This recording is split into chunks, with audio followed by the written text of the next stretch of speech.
This is a production of Darn TV. Welcome to another Dirt Weekly. Hello.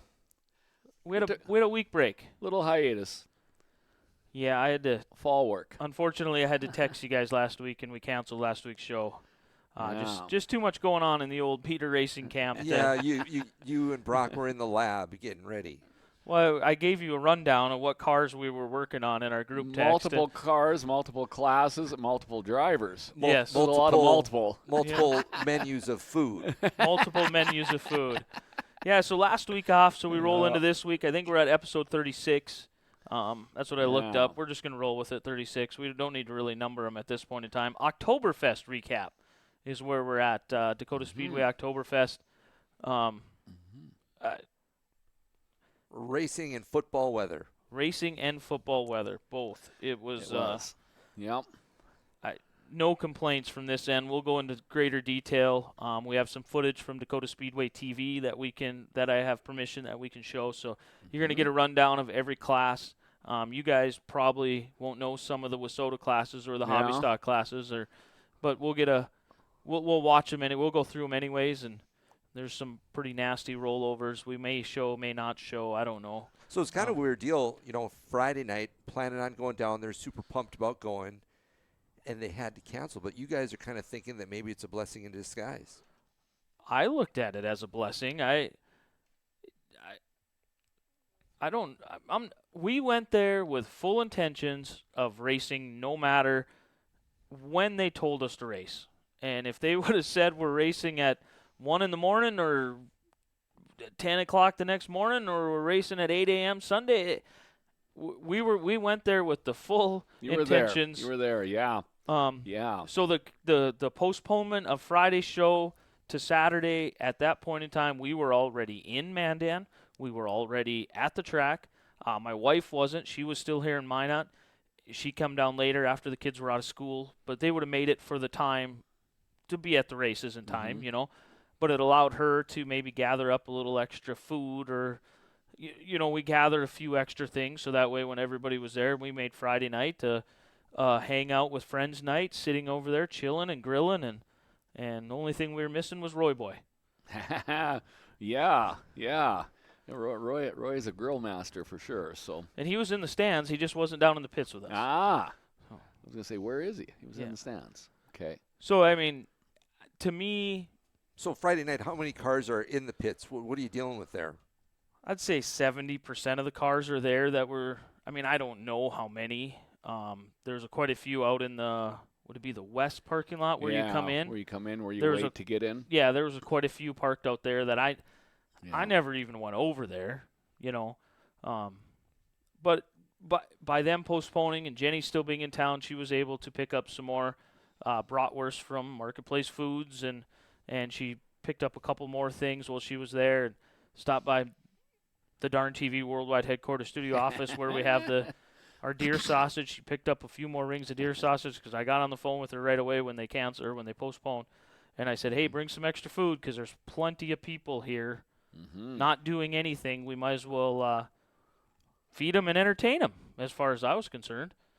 So. Well, and the year's winding down. It's going to be some of the last gatherings, and like you say, take advantage of the socialness of it. Like you say, that Friday night didn't go, but they were quick to get on social media there and share that they were going to do something. They just needed a little time to figure out the numbers and all that stuff there, and how they were going to present it. As I would use my terms, fair and squarely. And when the whole thing was all said and done, I thought the adjustments they made were right. They were able to get the show in. I'll be a little selfish and say, yeah, maybe that's the way they need to be going forward. One big long day. Maybe you stumble on something on a year like this, and these fall shows start a little earlier in the afternoon and make them a one-day show. Well, I reflect that Friday night is a big school sports night. And that's going to be the reason I wasn't planning on going down, because I've got my youngest playing football. So, and of course that all changed. I could have maybe made Saturday, but I had already didn't think I was going to make it, so I stayed on course with my around the house stuff. But nonetheless, I like that, maybe starting a little earlier and squeezing it all in. I know some of the people were asking questions. Well, holy smokes, the admission prices had doubled and stuff like that. But that's what the plan was. You can't, from the beginning. When you have a Friday Saturday, and these purses are built off of attendance in the pits and in the stands, those adjustments have to be made. So I'm completely on board on that. And I actually thought that they made some nice adjustments that costed them. Yeah, that actually cost the racetrack money. Yeah. Compared to what they were going to get. Had they had a 2-day show, they lost a correct. grandstand, and then they also made a much needed deal for the pitman price. That wasn't double. The drivers did pay their double fee, but they knew that leaving on Friday. We should pay our double fee for the purses that the Dacotah Speedway was willing to not put get out there. that percentaged. Right. Yeah. So that's what some drivers came and complained to me. I don't know why. I'm just a talking post, or sometimes when people come and they were complaining, and I just looked at them and I said, okay, here's the other scenario. You can go pay $30, but you get to race for half the purse. I'm paying $60 because I'm racing for 100%. So Friday, they weren't racing an A main on Friday anyway. They were just it's going to be a qualifying dash, I think, was what it was. Yeah, heat race and like the top 12 in each class are going to race for the lineup of the next day. Yeah, and that paid something. I think they were putting $100 for the winner and $50 for second. Mm-hmm. I guess the message here would be is that it had very trivial pay, but the track was going to be able to bank up some money. And then follow that up with a second serving on Saturday, where doing it all on Saturday, they've only got one grandstand and only one time to feed you through the concessions and stuff like that. So the drivers paying the $60 that had paid Friday for Saturday, just racing Saturday, they didn't really lose a lot of racing time, that dash. Just that dash. Yeah. So I guess there was maybe some track time that they might not have gotten, but at this point in the year, as a driver, I would say that's a good thing. Honestly, I'd prefer that dash is kind of something where you're putting us out on the track, you're giving us laps. Mm-hmm. But in this scenario, you're not really paying a whole bunch, and it's to set the lineup for the next night. I don't want to call it a meaningless race because it's not a meaningless race. You want to win every race that you're in all the time. Sure. But in this grand scheme of things, them eliminating them races didn't hurt the show at all as far as I'm concerned. Yeah. Well, it kind of made it like a Motor Magic night. Yep.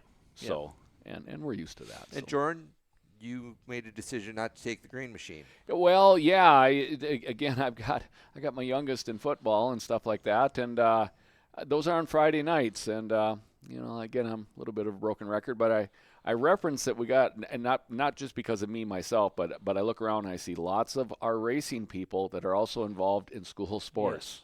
And we can't be in two places at once, so I like the long Saturday deal, and even watching some of the social media comments, a lot of people did. So Tim and Allison Baldwin in Jamestown, if you're watching, wink, wink, you might get Jordan there if you run a Saturday show. Yeah, just saying. Friday, I have to go to Kenmare, so he would entertain coming down on Saturday. Yeah, everything's sitting there looking out the garage door ready to go somewhere. So, shoot. But, so what seemed like maybe a setback, to me, reflecting on it when it was all said and done, say the middle of the day on Sunday, I looked at that and said, man, that works into school people's life. My only concern, I hope it worked for the racetrack. Yeah. I hope Dacotah Speedway was able to come out of it with a financial. The boardroom talk. They had to cough up some money that they Yep. would have otherwise gotten. Through. Right. So financially, I hope the Dacotah Speedway can continue to do the event, whether it be a one show 2-day deal like it planned to be, or that one long show. Yeah. I hope it's still able to be there in the future, because it's quickly. I mean, we've taken part in this now 3 times. I think all 3 years that they've had it. I want to say this was year 3. I think it is. Yeah, because I was only there in the middle one. So last year. The first year I didn't race it.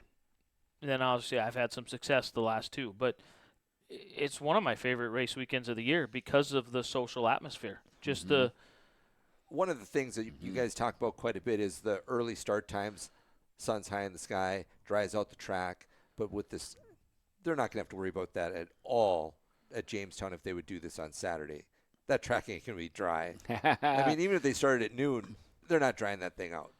I mean, I think it might be dry. I mean, it depends on how hard it is going into it. Yeah. I mean, there's a lot of factors. You can harden up a racetrack even with moisture and it'll dry out. But I think, holy thunder, a thunderstorm at 45 degrees outside or 50 degrees or whatever it is.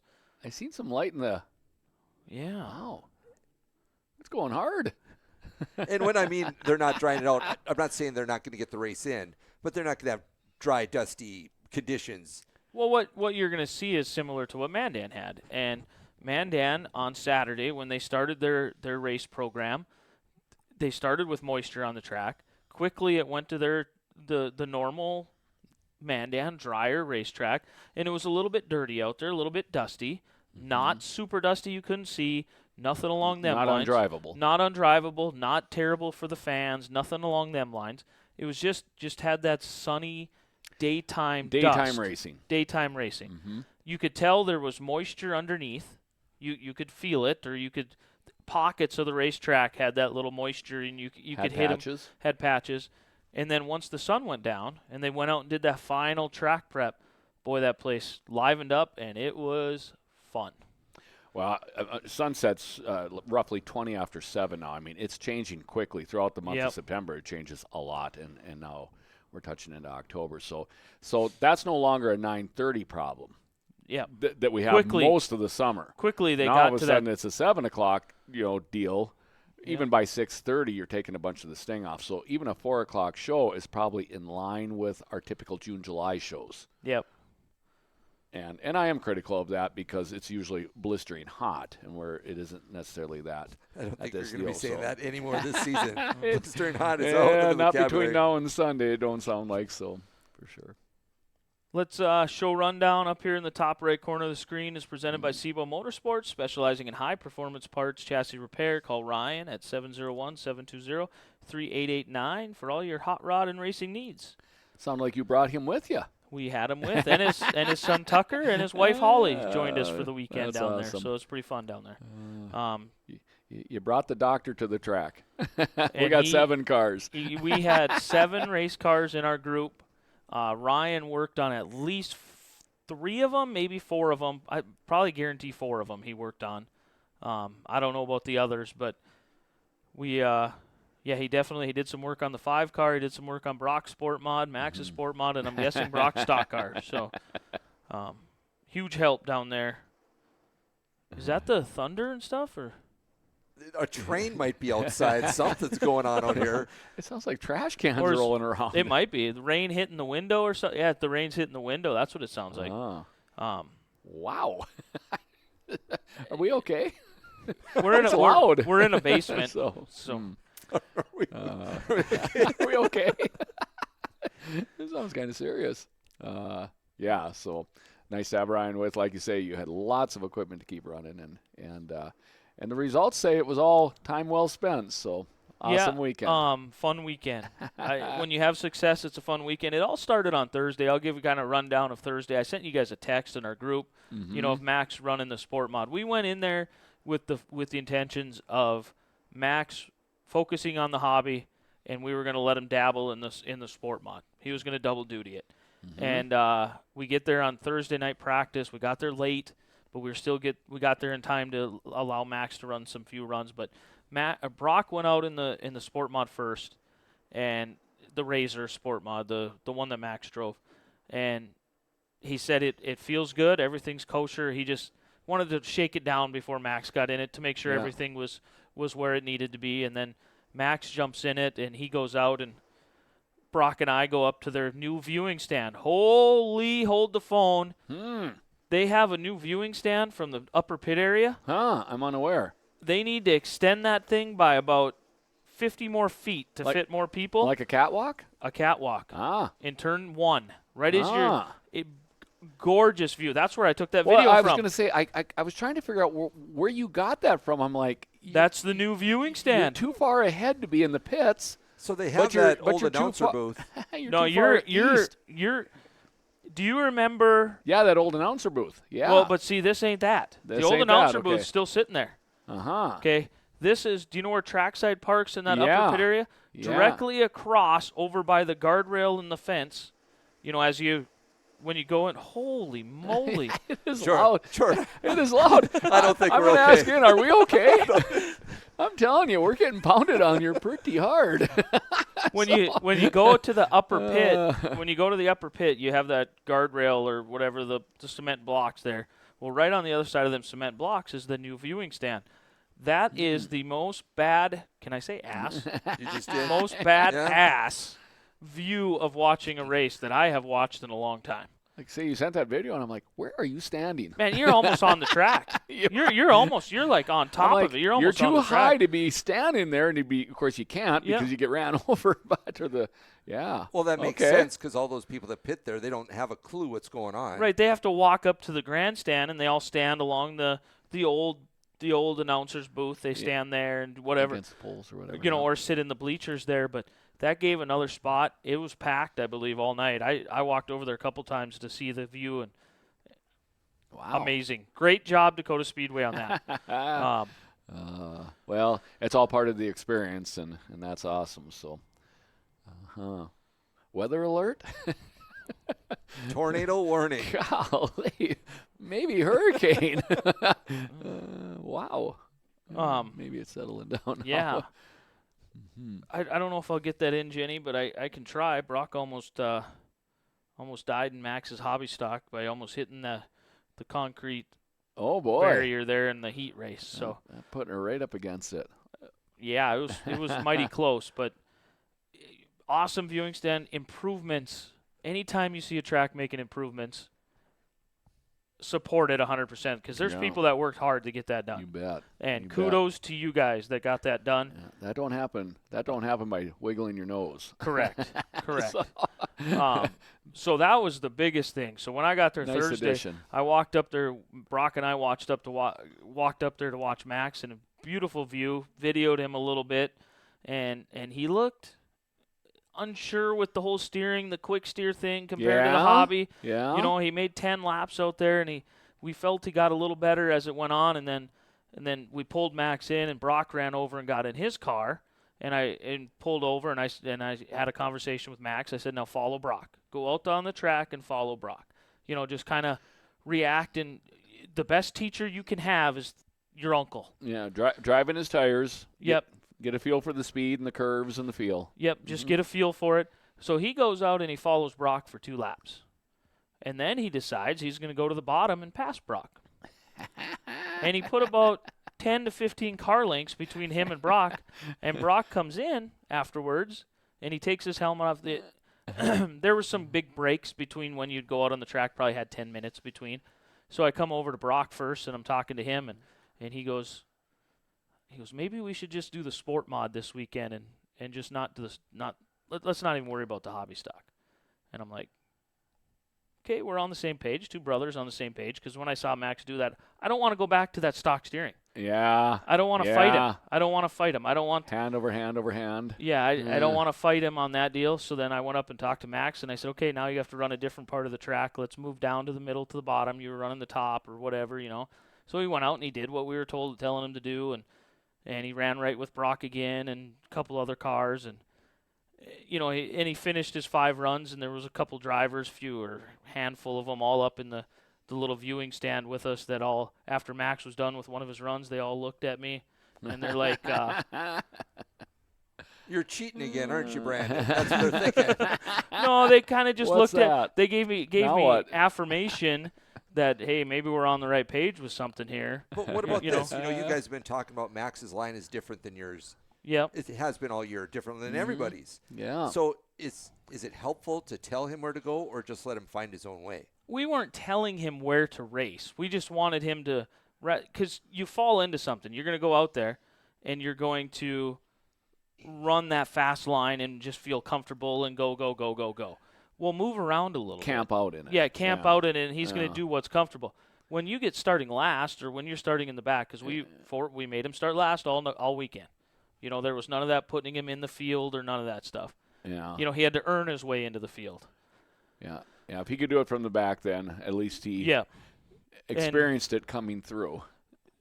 But moving around, you're not going to be able to get in your perfect line and do your perfect thing every single time. So that we just wanted them to go out and move around. That's all we asked him. Was there any chatter with Kyler since he was bringing his sport mod out there? He wasn't there on Thursday, so we didn't get to chat with him at all.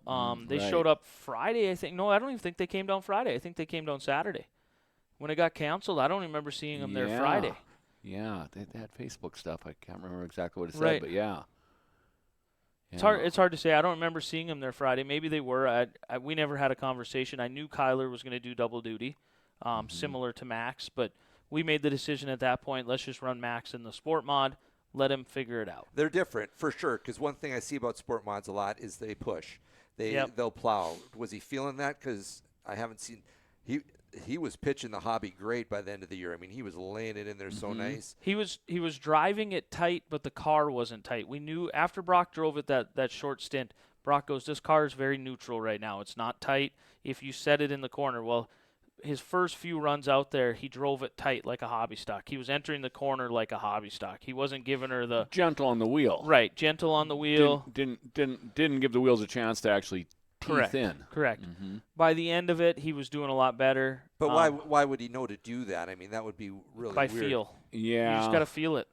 Yeah, just too used to the hobby stock. Don't dare put a quarter turn in it because it's going to be twice what his hobby is. So yeah, he was the just proverbial trying to keep it under him in a hobby car. And he was just trying to. But nonetheless, the car was nice on hot laps or when practice I day. sent you that video, the car looked good. Tore right in there. Yeah. So we just put him in the which is probably a good thing, one of them blessing things, because we fought carburetor. We had 3 different carburetors on the 47 hobby stock and still had problems all weekend. Not sure what we're doing there. Brock tried to run it because he was trying to feel stuff out. Found a vibration that Max had been dealing with for a better part of the year, most likely, which tells us why we're breaking bell housing bolts. Yeah, you had that question there. Well, and a vibration certainly. We know is why the now. go-to. Yeah. You're being a little cavalier about that vibration. Brock was a little bit more enthusiastic about that vibration. Well, he was in the car, so he felt it. So, and I'm sure it was really bad. But he was seeing double vision for most of the race. I feel terrible that we even put Max out in a car like that. He came to Brock and I and said he had a vibration, and we just labeled it on the rear end or a bent wheel or whatever. Well, it did have a bent rear end. So, yeah. But, and again, in getting a little bit of pre-show talk with Brock there, he said, it does it setting still, too. Yeah. We've come to the conclusion we think it's the flex plate. Yeah. So we'll get that squared away, fixed up. But bravo for Max. I mean, he's been competitive running it that with way. that kind of distraction. Well, it almost became second nature to him, so he didn't know any different. So when he does get in something that doesn't, he has a pretty good run in a sport mod. That's cool. Yeah. So sometimes you need somebody else drive your car. The 7 cars or whatever we had there, and then. Well, people maybe not know or don't know at this time. Brock came home from Boone with an IMCA stock car. Plans on making a run in a stock car next year. So where does that come from? Just you're down there in Boone, and I think it's a one lot of of cars are for sale in Boone. So a good amount of cars are for sale. Brock had he had a sport mod. He resold it. Then he had another one and resold that one. And then ended up with this Razor car, had some money left over from his selling of some race cars, and made a deal with Brandon Pruitt down there for, I don't even know what year it is, but it's a B&B chassis. Yeah. Bright yellow. Yeah. like I said, not sure how long. Anything. I don't know the inner details of it. So he got it turnkey in. Yep, turnkey without a seat. So. Without a seat, yeah, that's pretty normal. So we know that you can't go from the sport mods up to the A mods and then go back down. Now that he's flirting with the stock cars, is there? You can have a dual license in those two classes. You can have a sport mod and a stock car, and you can have a stock car and an A mod, but you can't have a sport mod and an A mod. So it's same with hobby stock and stock cars. So now that he's going to go to a stock car, he can't run a hobby. Can't run a hobby, which he had no intentions. He really hadn't done much of that. He didn't do it at all this year. Not at all. Yeah. So. So that's so you have Brock's new stock car. We had that in the pits. We had Brock's sport mod that he's ran all year, that Rage sport mod. We had the Razor that he ended up with. That's the one Max was driving. We had the 5 car, the hobby stock I was driving.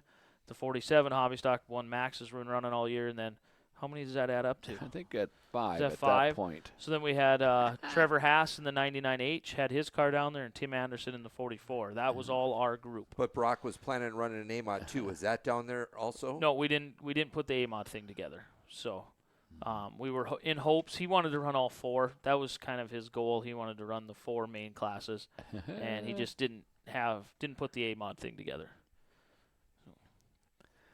Busy. So that's the group of cars. We had cars 3. We tried to make room for everybody and had cars lined up 3 deep. That's cool, but I like what you were talking about, projecting the Batesville stock car race. So Friday night, Bates IMCA TV had the Batesville, I don't know, something nationals down there in Batesville, Arkansas. Dalton had went to it a couple years ago. Right. And so Friday night because we didn't race and it got dark and stuff, I brought a projector, and we projected the races on the side of the trailer. We had a Bluetooth speaker, and I just cooked. And the steak sandwiches made their appearance at the Dacotah Speedway. The Boone Super National. What I did, it was a rule. If you were in Boone and you had some, you had to wait till the end, because I wanted to bring Boone to everybody. I see. And if you hadn't experienced it yet, you were in front of the line. You were in the front of the line. So that's cool. That's cool. Like good social get together. Yep, I tried to feed everybody that was willing to come over and talk. I tried to feed them, and then we had some people bringing over cookies and bars and some sausage of their own for us to cook up and to try, and our homemade deer sausage that we do every year when we get our deer tags and shoot our deer. That was a big hit as well. You stayed down there the whole time, and you went down Thursday night. No, we came home. This is the crazy home? part. Okay. We went down Thursday night, and then left the stacker trailer there and the one open trailer. We come all the way home. Max went to school Friday. I went to work Friday. Right, Friday. Huh? Brock went to work. We all went to work Friday morning, and then 2 o'clock or whatever is when I quit work on Friday. We all met up and got on the road at 3. Right as they were canceling. I was going to say, I think I saw it about 20 after. Yeah, so. It was right as they were canceling. Yeah. Roy, we miss you cooking at the racetrack. I had everything all set up for you to cook there. You're welcome anytime. So are you disappointed? I mean, you've had such grand success with the 5 when it got canceled. I saw Jenny in the store when she was buying supplies on the way, and I was gutted. I was like, oh, man, is Brandon okay? Is he upset? And she's like, he's good. He's going to eat. So you don't get this girlish figure by That's right. by being worried about if the races are canceled or not. Yeah, it's not a beach body. As I said, we went in with the intentions. We went in with the intentions of we were going for the weekend, and we made it a weekend. That's cool. Did you continue down then Friday? Obviously you did, because Yeah, we stayed the night Friday night, got up and we did a breakfast Saturday morning, and girls did some shopping. I had to get a tire repaired on my yellow pickup, so I went over and got that taken care of. Shout out to Tire Mart. They got me right in. They only charged me $30 and put a used tire on there. Tire Mart. They don't sponsor the show, but they hooked me up on Saturday morning. I've been out of town and needed a tire on a Saturday. It's not as easy as it used to be. Correct. And it is not as easy as it used to be. They're one of the places around that sell used tires. It's downright hard. Sold me a used tire. Sold me a used tire and mounted it up and put it on the pickup. So shout out to them, because when you're out of town and you have tire issues, it's not fun. Yeah, vehicle issues at all. So was there any question that Saturday's show might not get in? Oh no, you get up Saturday morning. Everything they did things needed to dry. There just wasn't super good drying conditions. The upper pit area was really wet. They had their drive where people were driving that was dried out and packed in. But if you got off of that, it was super wet.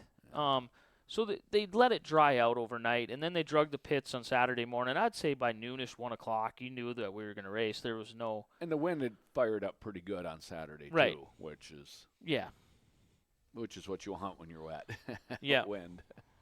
So we knew that temperature-wise and everything, it was nice. So. Yep. It was gorgeous. Saturday was gorgeous. A lot of cars, over 200 there. Yep.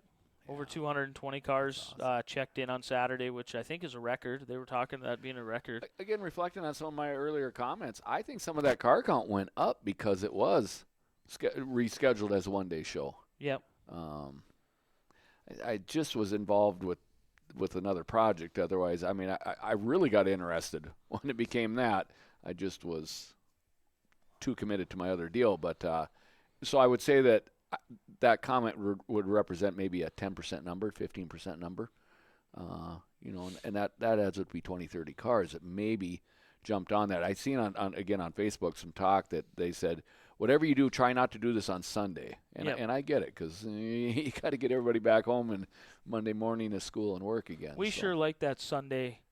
We always get that hotel room for that Saturday night, and we stay. We wind down after the races are done, and it was 1 o'clock in the morning when we kind of started packing everything up, and we just, you just have your friends around you, and it's like the final goodbye to some of them. Because like Travis Hagen, that was his final race weekend. He's going to the Minnesota Vikings game this weekend, so he's not going to be at the Stampede. So just having Travis and Kenzie. He's not going to experience his normal winning ways this weekend.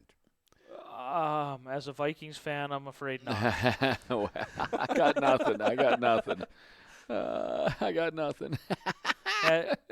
At about 6:30 on Sunday night, Travis is going to feel a feeling he hasn't felt for a while. Disappointed that he didn't see Taylor Swift? Probably. He might see her. He might be a Swiftie. You never know with Trav. Oh, boy. My oldest is going because she thinks she might be able to see Swiftie. So. Oh. Her boyfriend's going for the football game. She's going to see if seeing if she can see Swiftie. Oh. So. I guess whatever floats the boat, right? It's beyond me. So all of it. I forgot what we were talking about. Keith Maddox says that's true. Go Chiefs. So. That's what we were talking about. Okay, Sundays. We get away with that at Nodak all summer long, and it seems fine. We're special. Even now, after Labor Day, Sundays feel so much different. They do. It's like, I think it's football. It's football in school. You have, if anybody is into football, NFL football at all, I mean, some of the fall Sundays or fall weekends where I can just veg on the couch and watch college football on Saturday and NFL on Sunday. I don't get them relaxing days in the summer, so. I did too, Craig, like you. I thought to myself, God, we race on Sunday all summer long, and I didn't think twice about it. And yet, if I had to do it now, I'd go, huh? During the summer. That ain't going to feel right. The sun is up forever. You can repaint the house, build a garage, build a yard, and you get so much done. You get a day and a half out of a day in the summer. In the wintertime, it's like. It's a day yes. or less. That's true. Yeah, it does. Sunday doesn't feel right for racing right now. But I was reading the comments. They didn't want to race Sunday. It was like kryptonite to Superman. Like, for the love of God, that's the last thing. Start to 10 in the morning. Do what you got to do. Get this all in on Saturday. and again, in reflection, I thought it was a great deal. So I didn't comment, but my thoughts were the same. leave our Sunday. We got up and relaxed and slept in a little bit and had some breakfast and pedaled home and got home, mid-afternoon. Yeah, and unloaded and put the working cars, on dark. Winterized the 5 car, winterized the 47 put the car. bow on the 5 car and said, "Thank you." Another one. Yeah. Did you give it a hug? I gave it a good night kiss. You should have. Gave her a good night kiss. It deserved one. Should we roll into some of the racing? Yeah. Let's see if we can pull up. I'll just pull up the 8 classes. 8 classes of racing. Mm-hmm. different for them. They seen the fans down there seen some classes they don't see very often. Right. But they started out the night with their hobby stocks, which everything had adequate to plenty car count. Beautiful car counts. Yeah, just absolutely amazing car counts. So it was plump. I told you I was going to ask you guys this, and all Saturday I'm like, IMCA hobby stock. Why? What's the difference? Why can't we throw them all together? I don't know why we don't throw them all together. I looked at some lap times. We weren't far off. It was a couple tenths off. The IMCA cars were a couple tenths quicker than the Mandan hobbies. Was this weekend sanctioned? Not IMCA, but I think it was Wissota. I'm not. Okay. Don't quote me on that. Okay. IMCA you can't sanction. That ended last Sunday. Okay. IMCA's point season ended. It's the final Sunday of September is when the IMCA point season. And I think, wasn't Sunday the 1st of September? Yeah, or Sunday 1st of was the October? 1st. Yes. Yeah. So it was not IMCA sanctioned. So you didn't need a license. That's why you've seen Brock racing 3 different classes. Yeah, because IMCA does not have a temporary. You have to buy a license, whether you race one night or 100 nights. Right. You've seen another one. Wissota does have a temporary. They used to. I don't think they do anymore. They don't have it anymore? Okay. Logan Schmitz was in a sport mod, was in Ken Static's sport mod. So that's another one that jumped from an A mod to a sport mod. They allowed that this weekend because it was not sanctioned. Got it. So they run their hobby stocks. And people out there that normally watch Minot, Williston, Estevan, normal Dirt Weekly fans, the biggest difference between an IMC hobby and their hobby is the weight rule. IMC hobbies do not have a weight rule. Most cars, I would say, in the IMC hobby stock world are 2,800 pounds to 3,200 pounds, depending, when they're built, how they're built, chassis builders' philosophies. Yeah. Anywhere between that, I'll give the secret away. The old 5 car was 3,178 after the feature, which compared to Max's, I'm 200 pounds more than Max's car. Max was 29.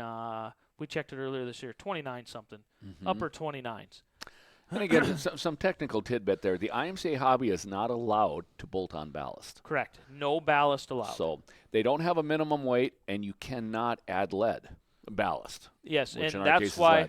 And that's why they have rear bumper rules. That's right. We touched on that a little bit because they thought they got too much ballast in them. Yep. So, if you put a big, heavy rear bumper on there, you're actually, in essence, adding ballast. Yeah. And you're not allowed to add ballast. So the 5 car's got natural weight. So the IMCA stock or hobby stocks, they look more like a race car, and the hobby stocks look more like a car just knock the windows out and here we go. The beauty off the street. The beauty of their car, the beauty of their hobby stock is you get multiple car brands, multiple car looks. You're getting 4-door Caprices. You're getting because their hobby is a big car hobby. Well, but they have Camaros too. There are short wheelbase Camaros out there. Camaros in there, okay. They have short wheelbase Camaros. Is their hobby still the Jamestown Mandan hobby? I think there's rules that separate them now. Oh, there is. Okay. As far as I know, I'm not an expert at it. It used to be a big car hobby, so right. The fact that there's Camaros tells me that something's changed. I think there's some small rules that maybe separate them that don't separate it huge. From my recollection, Jamestown I think requires a restrictor plate. I see. Mandan does not. But you're looking at their hobbies. You're seeing bigger cars in general because they have 3,600 pound weight rule if you run a 350 cubic inch motor, and then it goes up from there. If you run you can run a bigger motor, but you have to weigh 3,800 pounds, and they just have different bracket rules or whatever. I'm not, and I think they're 9.5 to 1 compression in their 360 cubic inch. IMCA is 9 to 1. Even. 9 even to 1. So just some nuances. They get to run racing tires. They also get to mount a bolt ballast on. They're running the Wissota Hoosier tire, the 35 or whatever, the H35 or not H. I'm drawing a blank. Whatever. Dirt Boss, Hard Boss. They're running the Wissota Street Hoosier. I believe they can run any racing tire, but they choose that one because of the hand-me-downs from the Wissota Street. Correct. So those are just the differences, and it's honestly, you have Dodge Chargers out there, you have Challengers, you have Caprices, you have Camaros. It is a very cool class to look at. When they race. Yeah. I've often thought that's important, where you just don't get that with the IMCA do. You get the square Monte Carlo. That's all. That's because that's the body of choice. That's what's easy to put on. Yeah. It's being duplicated. Yeah. Affordably, and but they all look the same. Correct. So. But their hobby stock, 26 cars strong. It's not going anywhere. Yeah. If anybody out there thinks that IMCA is moving in, you're wrong. You can't get rid of a class that throws 26 strong. Yeah. Well, and I don't blame them. If they're rolling 26 cars and they get the unique look that they have, keep it rolling. Because for sure, the way car counts are going across the state, don't ruin something. Well, I don't know if you want to get into that or not, but certainly there was some chirping about bringing in all IMCA classes, and again, let's remember what we saw this weekend. We saw the end of the year. Yep. I read what was on social media, and I thought, right now they're the only Friday in a 4-state area that raced, or a Friday track that raced, if you will. But when we're in the heat of the summer, there's 3 other tracks racing on the same Friday. And those same classes, you're not going to get the car count that you got this weekend on a weekly show. so that that RJR, you see that on a lot of cars down there in their hobbies. I couldn't tell you who owns it. Thank you for sponsoring the race weekend. Mm-hmm. I think it's pretty cool. RJR,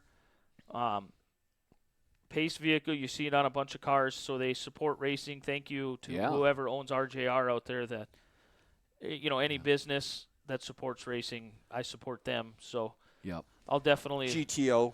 Yep, there's a GTO out there. So I mean, you have a plethora of amount of cars, different kinds of cars on the racetrack at the same time.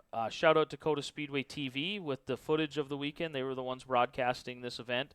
So the outside car. So Sandberg is the 55 on the front row. Rorick, I think. Camaro. Then you have a Camaro. I think that's Bill Hultberg in the Camaro. Mm-hmm. Then you have a metric car back there. It looked like a metric car right there on the. Yeah, both of them. So, you have some metric cars. You have some Camaros. You have some Caprices. You have looks like another Camaro. They have 211 Camaros out there.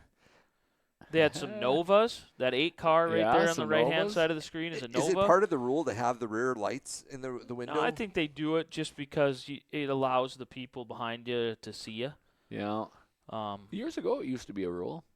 So. And it might be a rule in this class. I don't have the rule book in front of me. Some of the names you were saying have been around racing for a long time, so maybe they just carry some of that nostalgia with them. That 4 car of Rorick. See, now that looks more like an IMCA hobby stock car, that one. It has a spoiler on the back. I'm not sure. It has a hood scoop on it. It could be that front left chrome wheel that's the chrome wheel. Craig's on the chrome.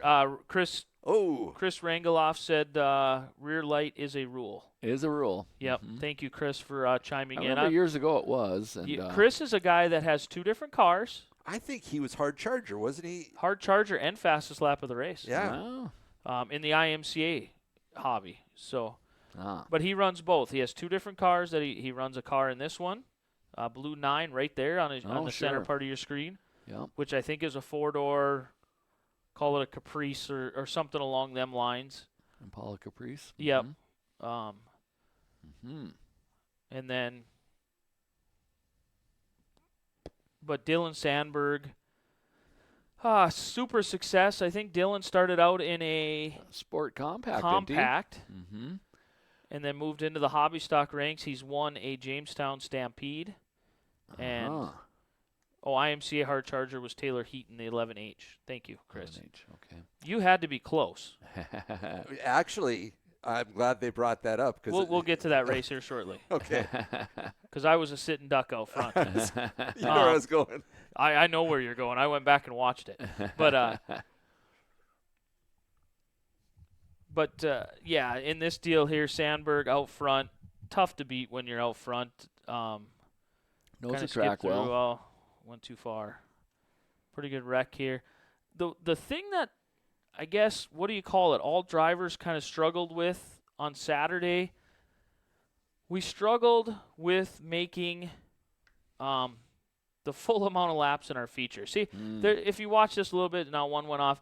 3 and 4 was completely different than 1 and 2. As you see these guys going, you could almost hold it wide open through 1 and 2. You had some moisture up high here, and you could just, right where that red 46 is, that's Jason Berg, you could almost hold it wide open through there. But isn't that odd that can happen? It's not like they intentionally made it that way. Down here, there was some grip right around the bottom where that car is on the bottom there. There was some grip there. But the rest of the track was pretty slick. Just ice, huh? Yeah. Well, there were still little grippy spots, but it was pretty slick. But it was fun to be able to play with that line. You see how Berg was able to kind of play with that line a little bit and get a run on them guys. And that's all you ask for. Yeah. Be able to be competitive somewhere. See, there's another else. Camaro. I think that's Jeremy Engelhardt. I think he was the hard charger in this one. That's an old Hanson car. That car's been around a long time. It is, yeah. Big car. Big car, big Monte Carlo. Big Monte Carlo, yeah. Mid-70s Monte. But I don't know how long they let it go and they checkered it because of time limit. They had to checker this one because of time limit, and I think, are they waving both flags there, did we see? Didn't catch that. But this one and the sport mods, they had to. Track looks really racy. It looks like it's got a pretty good gripper on the top there. Yeah, so the sport mods come out. So Dylan Sandberg. That's quite the pace car there. I think it's badass. I'll say another badass. Look at that big boy. Thank you, Trans Systems. I think it's Trans Systems for sponsoring the weekend's races and bringing your garbage truck out. Yeah. It's pretty cool. It's big. It's kind of intimidating when you're out there in the car. I'm not going to lie, to have a big it looks garbage truck. So Motor Magic, Rich Pavlicek came up from Fargo to Motor Magic, and he had quite a time in Nodak. He's here tonight. Where did we go here? How did I? Let's get the start of this thing. Went too far again. Good showing of IMCA Sport Mods. Here we are, 25 laps. Kyler Strachan. Kyler Satrin. Max Beater, 2 Hobby Stock Racers. Cassie Erdman. Kurt Erdman's daughter, right there with them. Brandon Biella, another young driver out there. Brady's younger brother. Christopher Zenz. Yeah, a lot of guys that we know, drivers that we know from this area. Then you get up to the front, you see the Jacobsons, and that's a Pavlicek. That white 74 is Jaden Pavlicek, I believe, 16 or 17 years old. Just a young kid, second year in a sport mod. Got gold numbers on it like Rich's car. Yep. Rich is third row outside there. Rich is in the 17, third row outside. Drew on the inside. Drew Papke, front row, Brock Beater, and Logan Schmitz in the 72. And Ken Static's car. And Ken Static's car. So you'll probably, Darren as we Medler. go through these classes, you're going to see us analyze the IMCA classes more. And we apologize. We want to give every class its due. But we know the IMCA classes more. There's a lot of sport mods out there. 26, I believe, is it was good numbers. It was the final number. Right here, Logan Schmitz, I thought, was the car to beat as he went through turn 3 and 4, but hit the dust. There was just some dust up high there. Oh boy. What's cool is we had a chance to talk to Brock, join on it out in the driveway, and he was sharing about, you see him digging on the bottom here. Yep. And having success, but shortly, Darren whips by him on the top. What a racy surface. Look at these guys. They're 2 and 3 wide. They're able to hold it, next to one another. Yeah, Brock, to continue, Craig, Brock had shared that he really just felt like he had everything under control, and then Darren goes shooting by it, and then there's a yellow. And he's like, I got to change. And as a driver, when you do the old surprise attack, and then you get the old yellow job, you know you're cursed. Yeah. And because Because Brock said, I knew I needed to be on the outside then. So yeah, because you see him have a lead here, and then all of a sudden, but you see Pavlicek and Medler getting faster and faster and faster. Yeah, kind of working on that high-low angle. Yep. Entering a little higher and coming off a little lower. Get a run off the bank. And Mason Eisenzimmer, great job. Him and John Breckel were the announcers. I thought they did a great job. You watched, I'm guessing. Absolutely, yeah. They called this. They seen that the high line was faster in 1 and 2, and maybe the low side was faster in 3 and 4. But what they were able to make up in 1 and 2, they weren't losing that much in 3 and 4 with running that middle to high groove. And if I could reference way back to the beginning when Jordan started visiting with us. Yeah. And he brought out the Jordan slide job rules. They come into play here again. Oh, yes. Yes. So we'll let you diagnose it. 4 wide. Yeah. 3 and 4 wide there. But this camera's going to pan forward a little bit, and we're going to see them getting closer and closer to Brock there. And it's going to be eye-opening for him. He's going to have to pay attention to what's going on the outside of him because – Just another reminder of that we do not have mirrors. Yeah, Brock has no idea. Yeah. As a leader, you have no idea. You're a sitting this grandstand angle, you're like, okay, pay attention, they're coming, and you're like, so look at the speed difference there. Yeah, I'm sure Brock was like, wait a minute. Yeah, Brock is referencing this, and apparently the yellow comes out. Right there. There's a car stuck, Woo, he quickly, and in that instance as a driver, you quickly go back up to the lead knowing, okay, I just got saved by that caution. And just to be clear now, see, Darren couldn't even mess with him on that. That was under racing conditions. Yep. Sometimes when the yellow comes out, the driver will go shooting by you on one side or the other, trying to draw you down there possibly. Yeah, but Rich poker playing. Yeah, Rich Pavlicek, the veteran that he is, he was able to kind of watch them. Oh, we missed it here. I wanted to see how they lined up. Okay. So Rich Pavlicek, did Darren take the outside? Darren took the outside. That would seem logical because he had just went around him on the outside. So Pavlicek seen what was going on inside. Here, and he's a smart enough driver here. He gets a decent enough start.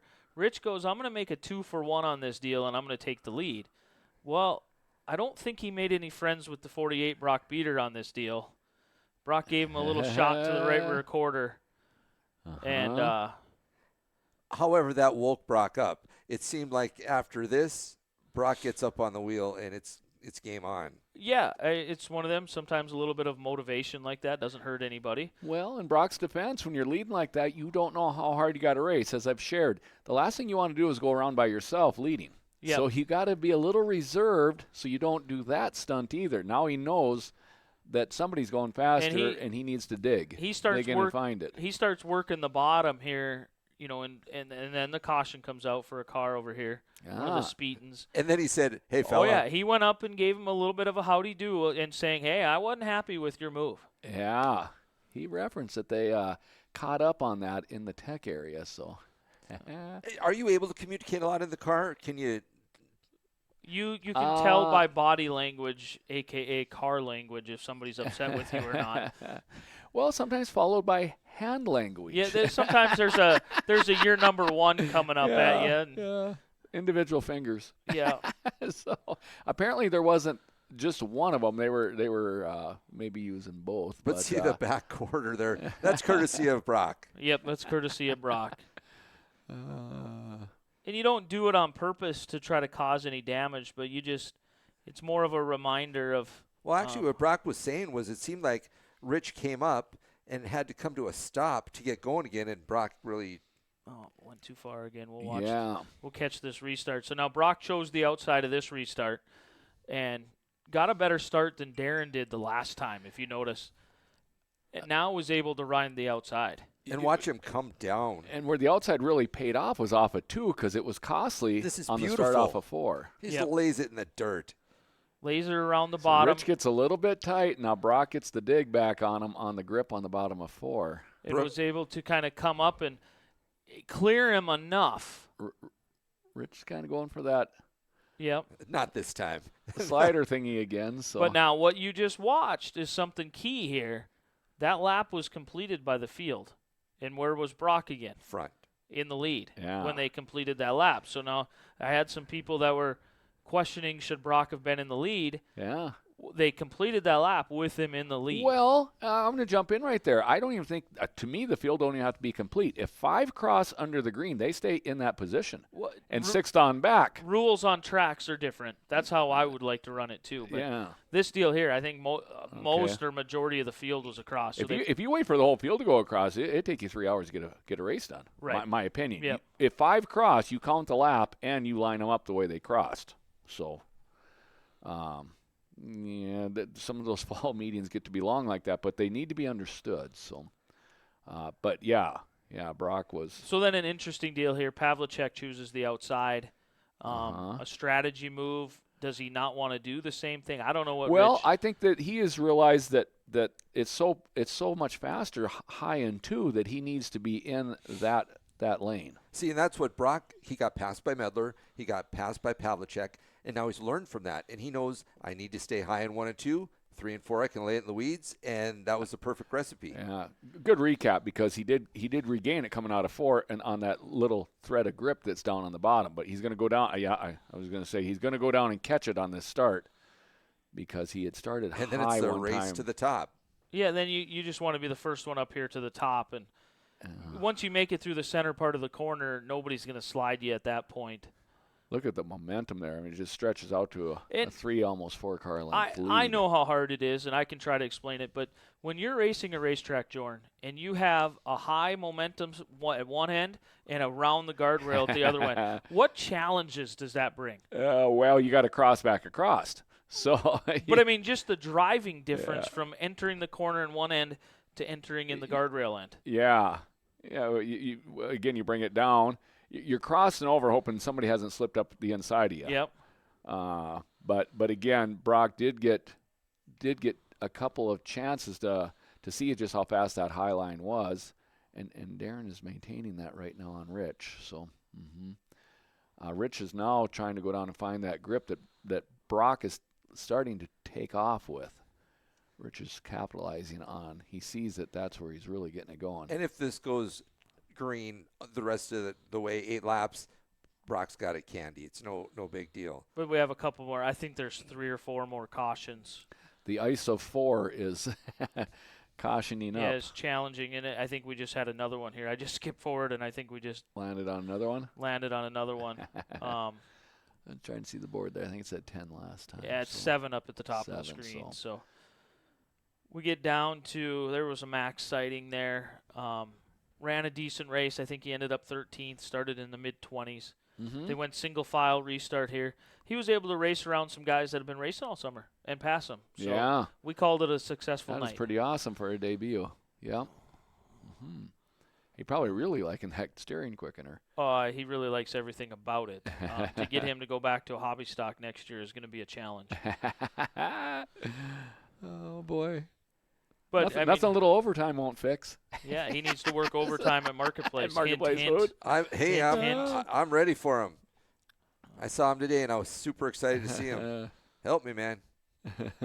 Another caution here with 6 to go. It's just, this is another feature.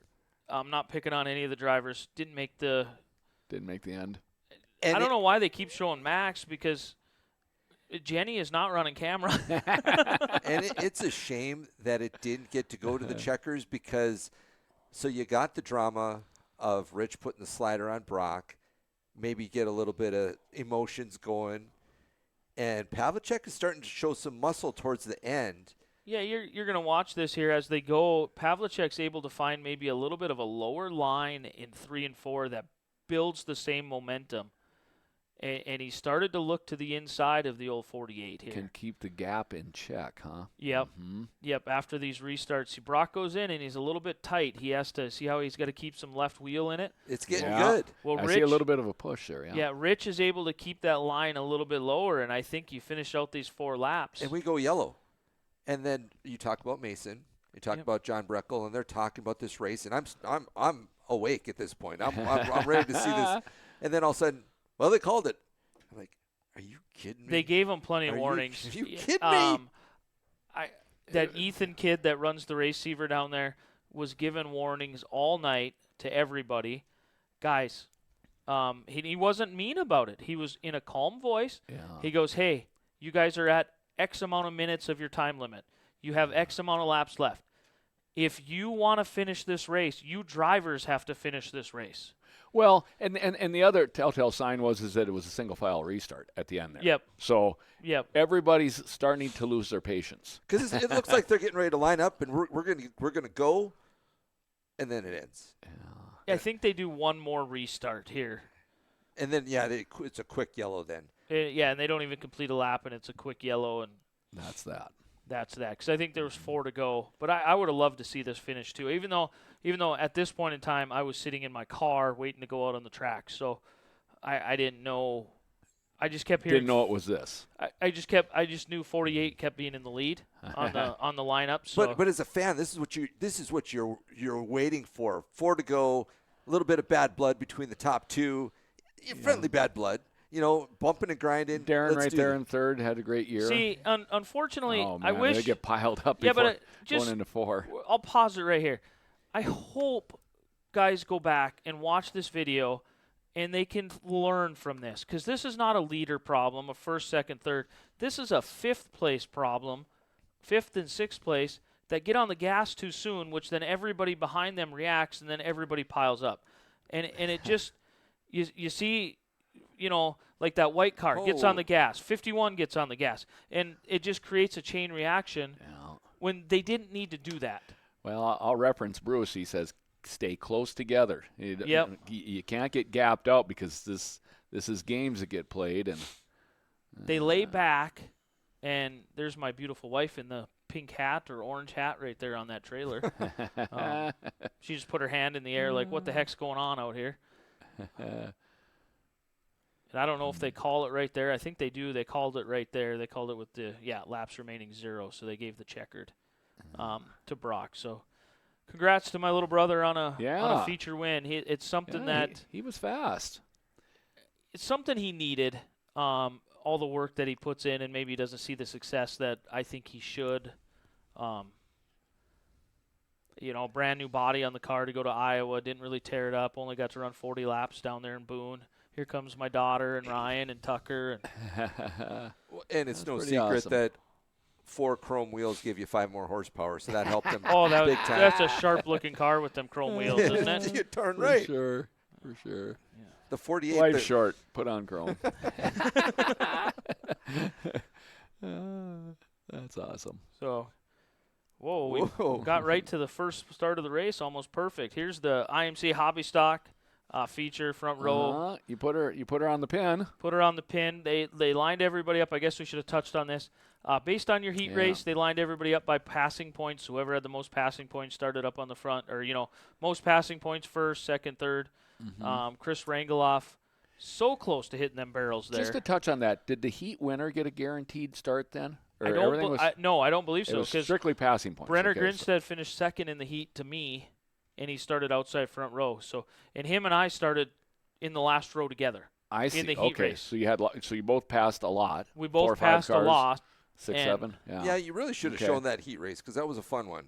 Yeah. We can go back to it if we have time at the end of the night. Well, obviously, we talked about this, that you were good that night, but you were very, very lucky as well, because you were dodging people within hairs. The heat race, the heat race racetrack was so much different than this feature track, because when they worked it at intermission, the moisture come up. There was actually more grip in this racetrack than it looked. And again, how many hobbies are out there? 26 again, or 20 something. It was mid-20s. Yeah, everything was mid-20s plus, and I got into the 30s in the A mods. So, yeah, I mean and there was stock cars. So. IMC Hobbies 26 started the feature. Sport Mods 24 started the feature. Mandan Hobbies 26 started their feature. I mean, car counts were in the mid-20s. Yeah, just plump, just beautiful big. Car counts. Take a look at the right rear on the 5 car. It's double the size of anybody else's right rear. You got 50 pounds in it, or what we got cooking? I got my normal. We're a 30 and 23. 30 on the right, 23 on the left. We're simple-minded folk. Yeah. Brenner here, a nice, even, clean start. Fun to race next to Brenner, and we raced 2 laps side by side. I spun the tires there a little bit. I thought I could have got a better start. Spun the tires a little bit. Nice and even, yeah. Boy, Yeah. you don't get Brenner no evener than that. running the top. I'm kind of more in the middle, trying to find that strip of moisture in the middle. But Brenner carries the momentum on the outside, and we're side by side again, almost the way we started. Yeah. Tim Anderson. Tim's right there with us. Yep. Trevor pulling into the top 4 there. Side by side again here at the line for Brenner and myself. I'm thinking at this time Brenner's doing the right thing, keeping me pinched down. Look like you're kind of adhering the track maybe a little better than the sport mods do in this 3 and 4 area. Yeah, so like right here, I found some grip last time we were down there, right through the center, right where I'm at. And I got myself a kick there. Because Brock was right down on the bottom and you're not. So. Yep. And then Brenner tries one last shot there. He's keeping you busy. You're wondering if the bottom's faster now, and Timmy's watching, so he thinks it is. That you just did right there is the patented Brandon Beater move, where you get that momentum coming out of the turn. Well, that's why I said Brenner did a really good job of keeping me pinched down, to where I couldn't go to that line.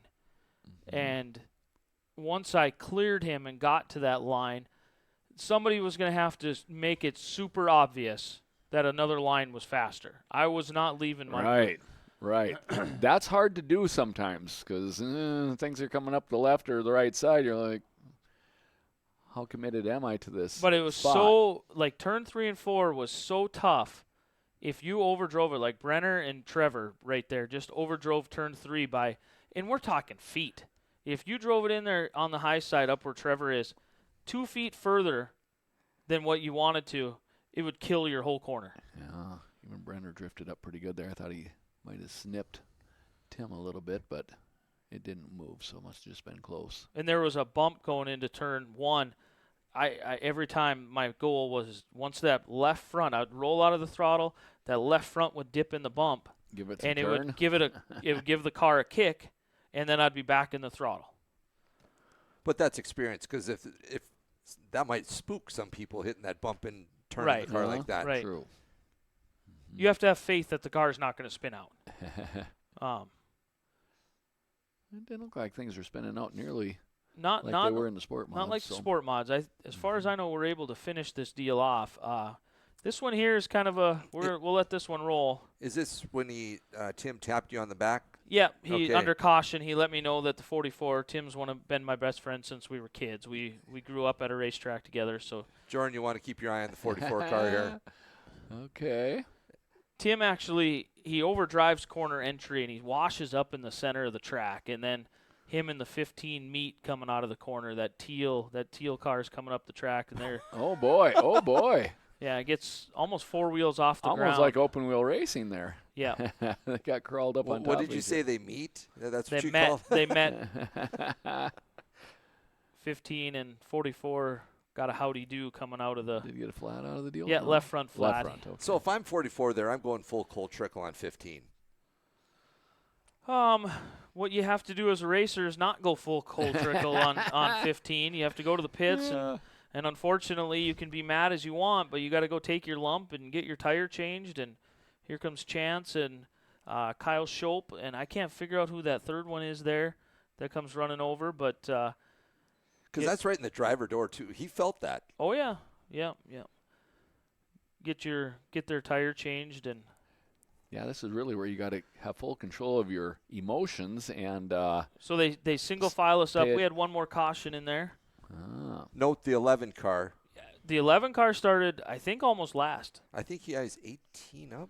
He started towards the back. Yeah, he moved up 18 positions, but he figures out this middle line. He had a nice little wide entry, come out low. What I had going on them first couple laps when I was below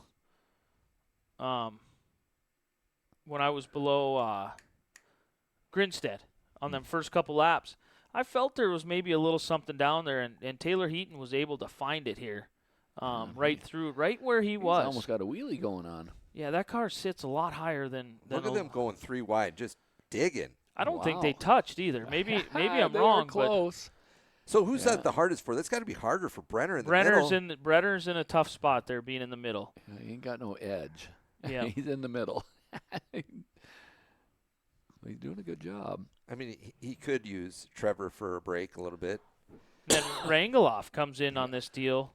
He sees these guys battling 3 wide. Now we're going to go 3 wide with Brenner on the inside. It's a race. Wow. Trevor finding the momentum. Come from a ways back. Yep, Rangeloff was a ways back as well. Brenner's way down there. Yep. Just unfortunately, the way slid Brenner it sideways there and lost. There's just nothing coming out of 2 down there. So when he goes in with his low angle like that, there's just no way to get out of the corner down there. It's good in 3 and 4. Yep. And then some contact. Rangeloff got in the left rear. Trevor down into Grinstead. And that kind of wrecked the race there for second. Showing 5 laps. So maybe if Brenner took her a little higher in 1 and 2, could sling it around a little bit more and then do his 3-4. These 3 now move on to a battle, and you're going to get now like Rangeloff with a run to the inside of Grinstead. The racing was pretty epic here in the IMC Hobbies. If they didn't make a case to come back a year later or whatever in the future here. But it's been like that in IMCA Hobbies all year long. All year Everywhere long, you go. Yep. That's pretty racy racing going on there. Honestly, I mean, you can't ask for much more as a driver. You're able to race on every inch of the racetrack. And what are you doing up front right now? Are you snoozing? What's going on? I am not snoozing. Heaton's not really letting you get away. No, Heaton is keeping, if you watch that above the timing and scoring on Dacotah Speedway TV, he's staying right within that 1.1, now it's 1.18. He is not letting me get away. Yeah. We kind of yo-yoed there a little bit. He's running that lower line. Now, at this point in time, I see the lap car in front of me. You guys are going to see a much slower Brandon Beater because I was trying to time. I didn't want to pass this lap car, the 95 there, because he was doing the patented drive it in down at the guardrail or low and push to the top. And I was nervous. So I slowed my speed down trying to time it. Oh, because you don't know what's going to happen. You know this is going to be trouble. Yeah, so then I watched him the last couple of laps. When he come out of the corner, he'd come down the straightaway, and I was afraid of him hooking my right rear. But everything stayed clean. That's the checkered, okay. Yeah, that's the checkered there. So, and then they wrecked afterwards. But I can excitingly say the IMC Hobbies were the first ones to finish the full feature. Yeah. Well, that is something. What's down there? It's a chunk of body. Body, yeah. So there's the old. Heaton wasn't far off of you. No, he was right there. See, look at that right rear. Tell me that thing isn't a big wheel. It's a normal hobby stock wheel and tire. I promise you. That's the one thing they check in the tech area. I promise you. They still haven't found that nitrous bottle. That is insane. The blue frame, I think, was the throw on that deal. That was good. That was good. I think the blue frame is how that thing's hiding. So just gives it a little juice every once in a while. So now they went out and did some track prep. There's Dylan Sandberg there picking up his trophy. Brock and I went down and got ours. Pretty cool family photo. I don't know if they. Oh, we forgot the Sport Compacts. I forgot they raced the Compacts in between here. And if I can go all the way back to, was it the Tougher Than Dirt Tour where Hugh Banks got the win up at the Thunder Mountain? Yeah. Not 100%. Yes, Hugh Banks. It wasn't Tougher Than Dirt Tour. It was the July 4th weekend when they had the stock cars up there. Was it Zach or Brian? Zach. Hugh Banks picked up the feature win up there. He looked good this night. Yeah, jumped out front right away, it looks like. Is it a different car? I honestly couldn't tell you. I hope maybe somebody out there in the world can give us a... Because his car had been kind of a fluorescent yellow-green color, and it's not, so... I thought he heard a motor in one of the cars. Yeah, so I didn't know if it got a motor in a paint job or if it's a whole different car. Or, I'm not. Yeah. But yeah, he doing good. He's not in the picture. Yep. So. Chris Yost said he got a Cobalt, so it must be a new Cobalt compared to what he had before. It must be a different car. So he's tucking and running. They had entertained a sport mod and just had a heck of a time getting things going. Look like they're finding their home here in the front wheels. Alex Thompson jumps up on him and he gets right up on his second, right? Yeah. He ends up second, but I don't know. There was a DQ. That's what I'm trying to get at. Oh. I don't know. You're asking the wrong person if you want to know what the DQ was for. I have no idea. Because he wins. But then in victory lane, Alex Thompson shows up. And then I go to my race pass and I see the DQ. And I'm with you. Oh. They were calling Zach Eubanks to victory lane with Brock and I and Sandberg. We were all up there, and they were looking for Eubanks. But I don't. And then all of a sudden I heard Thompson won, and I didn't know what happened. So. Oh, okay. I know nothing. So. And during this race, unfortunately, I didn't get to watch much of it because I was in the tech area. I see. Because this was immediately after my race. Who ended up winning this then? Thompson is the one, that red 16 right there. He ends up winning. Okay. Yeah. Well, I thought, Zach. Eubanks actually wins the race. But he didn't clear tech. But he didn't clear tech. Because, Alex has given everything he has to him. I thought Zach won it, so, okay. My bad. I did not catch the DQ. Yeah, it came kind of late. Huh.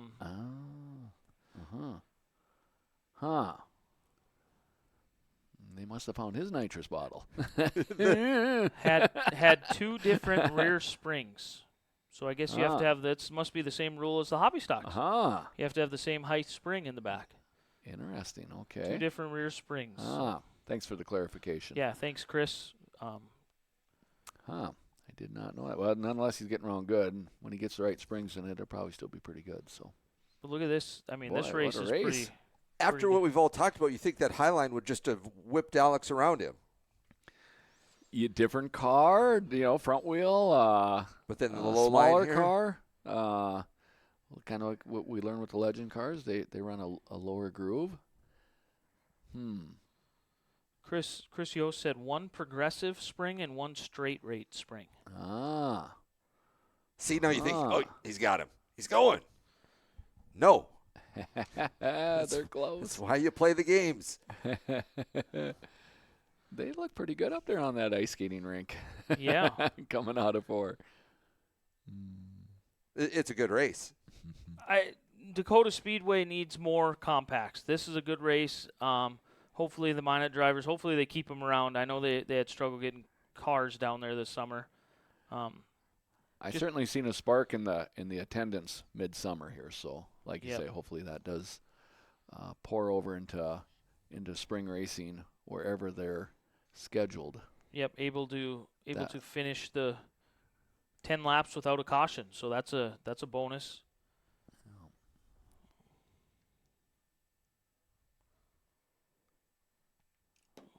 Is it going to be hurtful to watch the stock cars for you, Jordan? Well, a little bit, but they sure had a whole bunch of them. I see they had 33 of them, so wow. Yeah, that is that's tour night numbers, so.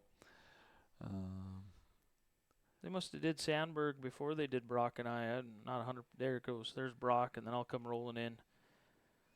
They told us we were doing it at the end of the night, and a little break in the action. Yeah, they decided to do track prep, so they wanted to sneak us in there. But has that ever happened before, brothers and brothers like that? Well, I'm sure it's happened. But I mean, for you guys. No, we've always raced the same class. We've never since 2015. I haven't done much racing, so Brock's been in sport mod, hobby sport mod, back and forth. We've never really raced two different classes on the same night to have this happen. Yeah, that's got to be special. It is a cool picture, cool moment for sure. Yeah. Lane Mutter, LPT Images, was able to capture some photos down here. If you can kind of see at the bottom of the screen there, some family photos, some photos of Brock and I getting the whole family in there. Lane had a special relationship with our mom. Mm-hmm. So he's been taking photography for a long time down there. It meant a lot to him to be able to photograph Brock and I together down there, and it meant a lot to us that he took the time to do it. So we got some pretty special emotional pictures. moments for sure. Photo of you, Jenny, Peyton, and a young man. Who's the boy? That's Tucker Beater Sebo. Okay. We added a beater in his name. He looks like a little Max. I'm like, it could be Max 10 years ago. Ryan and Holly's, all right. Yeah, that's a pretty cool moment there. Like you say, a relationship with your mom and Lane, and then you and Brock find in Victory Circle, and everybody getting a chance to get a picture taken. Christmas card stuff. So nice. I'm telling you, we got to put protective bubbles around the 5. You know, Tim hitting your back door, Brock hitting your front door. So now we move to the IMCA stock cars. The 5 car's okay. It'll be okay. It can take a little bit of beating and banging. It can be put on a wall and it comes back with no issues. Well, we did have an issue. It messed up the distributor. The distributor wire. The dangle. Yeah. Jordan Zilmer, and then you guys don't know who that 454 is, but that's Dustin Frank. He's a Wissota Street guy that picked up a stock car. Oh, okay. And then that 88X is also Johnny Carter, Look the at Wissota Street Luke National Championship or champion driver. That front left, here we come. And that's Randy Klein's car. Yep, that's Randy Klein's car. Holy smokes, Luke. Luke has an aggressive setup in that car. Sean's down there digging on him. So, but even Andrew Jokum in that 21 car has a pretty aggressive setup as well. I think we had a pretty good wreck. And I think that's a rollover here. I think Schlope. there was a rollover. Yes, Schulp rolled over. Had Adams there, and Didn't they talked. It sounded like Kyle went over. Yeah, I think is how I understood the conversation. Didn't get it on video, so we were unable to watch it. But there's Kyle Schulp at the top there, looking underneath it. Keith Maddox just he stopped for and it didn't fire again, or some kind of contanglement, huh? Yeah, broke a trailing arm is what Keith Maddox. Keith Maddox Ah. said track prep coming. He fell asleep in the lineup lane, but best decision was to prep the track, and it would have been great if he didn't break a trailing arm. So sure. The wheel's not. Yeah, the left rear is. So, Jordan, you made reference to Mark Dahl and Sean Strand's car about the motor. I think it was they had cam troubles with it at Motor Magic, so they have a new motor in this tonight. Yep. Sean had per his Facebook deal had said that Mark had found another motor, and he was grateful that the whole program was able to be put together, and he had a chance to race because his car went to Isaac's. So yeah, his modified went to Isaac Sondrel. So then that Mark was able to race his mod, and then Sean was able to race the stock car. So I am disappointed that Hot Sauce didn't have that mod out here. He was farming. Yeah. Adam said his car was getting around pretty good, and it is getting around pretty good. So with wheelies. Yep. Adam, I don't know. I think he threw a little bit something different at it. Maybe I'm not 100% sure. I know him and Brock talked about some different things, and I guess we should have showed the B main. Brock in the stock car in the B main got involved in a wreck, so he didn't make the feature. Okay. In the stock car. Adam said it was getting around pretty good. Brock's car? Mm-hmm. That's what he said yesterday. So I don't think there was any complaints about it. Unfortunately, what we just saw there is a situation where that 34 car was paying way more attention to the 30A than he should have been, and he's going to lose a position to the 22 of Binstock because instead of racing his own race, he started blocking or trying to squeeze and block. So. Well, I imagine a lot of people do that. Oh, a lot of people do it. Yeah. Yeah. But Sean Strand, he gets the lead, runs away. Johnny Carter, I just want to touch a little bit. Johnny Carter in that 88X is a national champion Wissota Street driver. Mm-hmm. Probably one of the best Wissota Street drivers you'll see racing out there. And he was driving a stock car. I'm guessing he's never drove before. I don't know if he's ever drove this. Again, that's Randy Klein's car. Yeah. You might remember it won the tour night here in Minot a couple years ago. Yeah. So you get a little tight there. So, but yeah, definitely know pretty good dip there in the corner. I see Binstock hit it too. So, And then that 38 is another one. I'm gonna look him up real quick. Mike's in the hunt here, and that 38 is Jarrett Carter. Okay. I think he's a modified driver. I think he was with Wissota Street at one time. Did he have a stock car? They've got the Williston boys there. Yeah, the Williston, Mike Hagan, Storbakken. Then Travis Ulmer is there in the question mark car.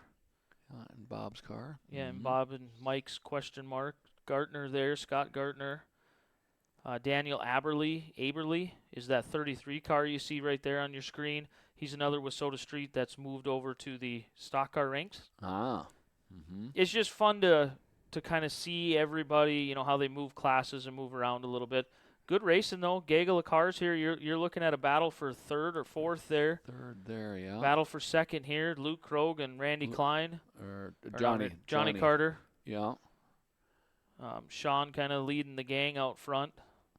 Sean knows the track well, and he certainly knows how to race on these kind of track conditions well, even though there is some moisture.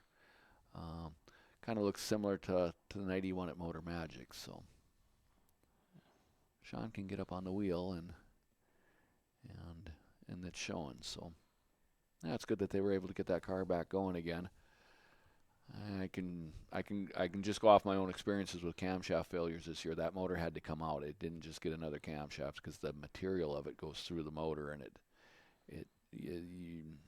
if you don't give that the proper attention, you're going to have something hanging out of the pan like a connecting rod. So. See, and Johnny Carter was able to clear Luke and actually closed in a little bit on Sean Strand here towards the end. Maybe learn how. Yeah, boy, it does. The gap does get smaller. But like you, Brandon, Sean's probably laying back now at this point too. And then there's a caution here, I think. Yeah, there's a caution here with a couple to go. Get a restart, huh? Maybe there isn't. Yeah, Did I miss something there? I thought I seen the yellow lights come on. Yeah. It's hard watching. His front straightaway has a yellow light that's always there. Right. That there wasn't a caution, but yeah, Johnny was there. Maybe catching. Gives me hope that maybe I can get in the stock car. That's what you're sharing, huh? So, when you're out front, it's not that you don't run as hard.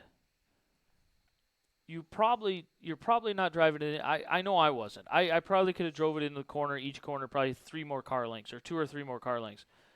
And if somebody would have showed their nose on the inside of me, I would have done that. Where it gets tricky is if there's a whole nother line that has developed, and you don't know it and yet. You don't know it. That's where it gets tough. But nobody was giving me signals, and I didn't hear anybody.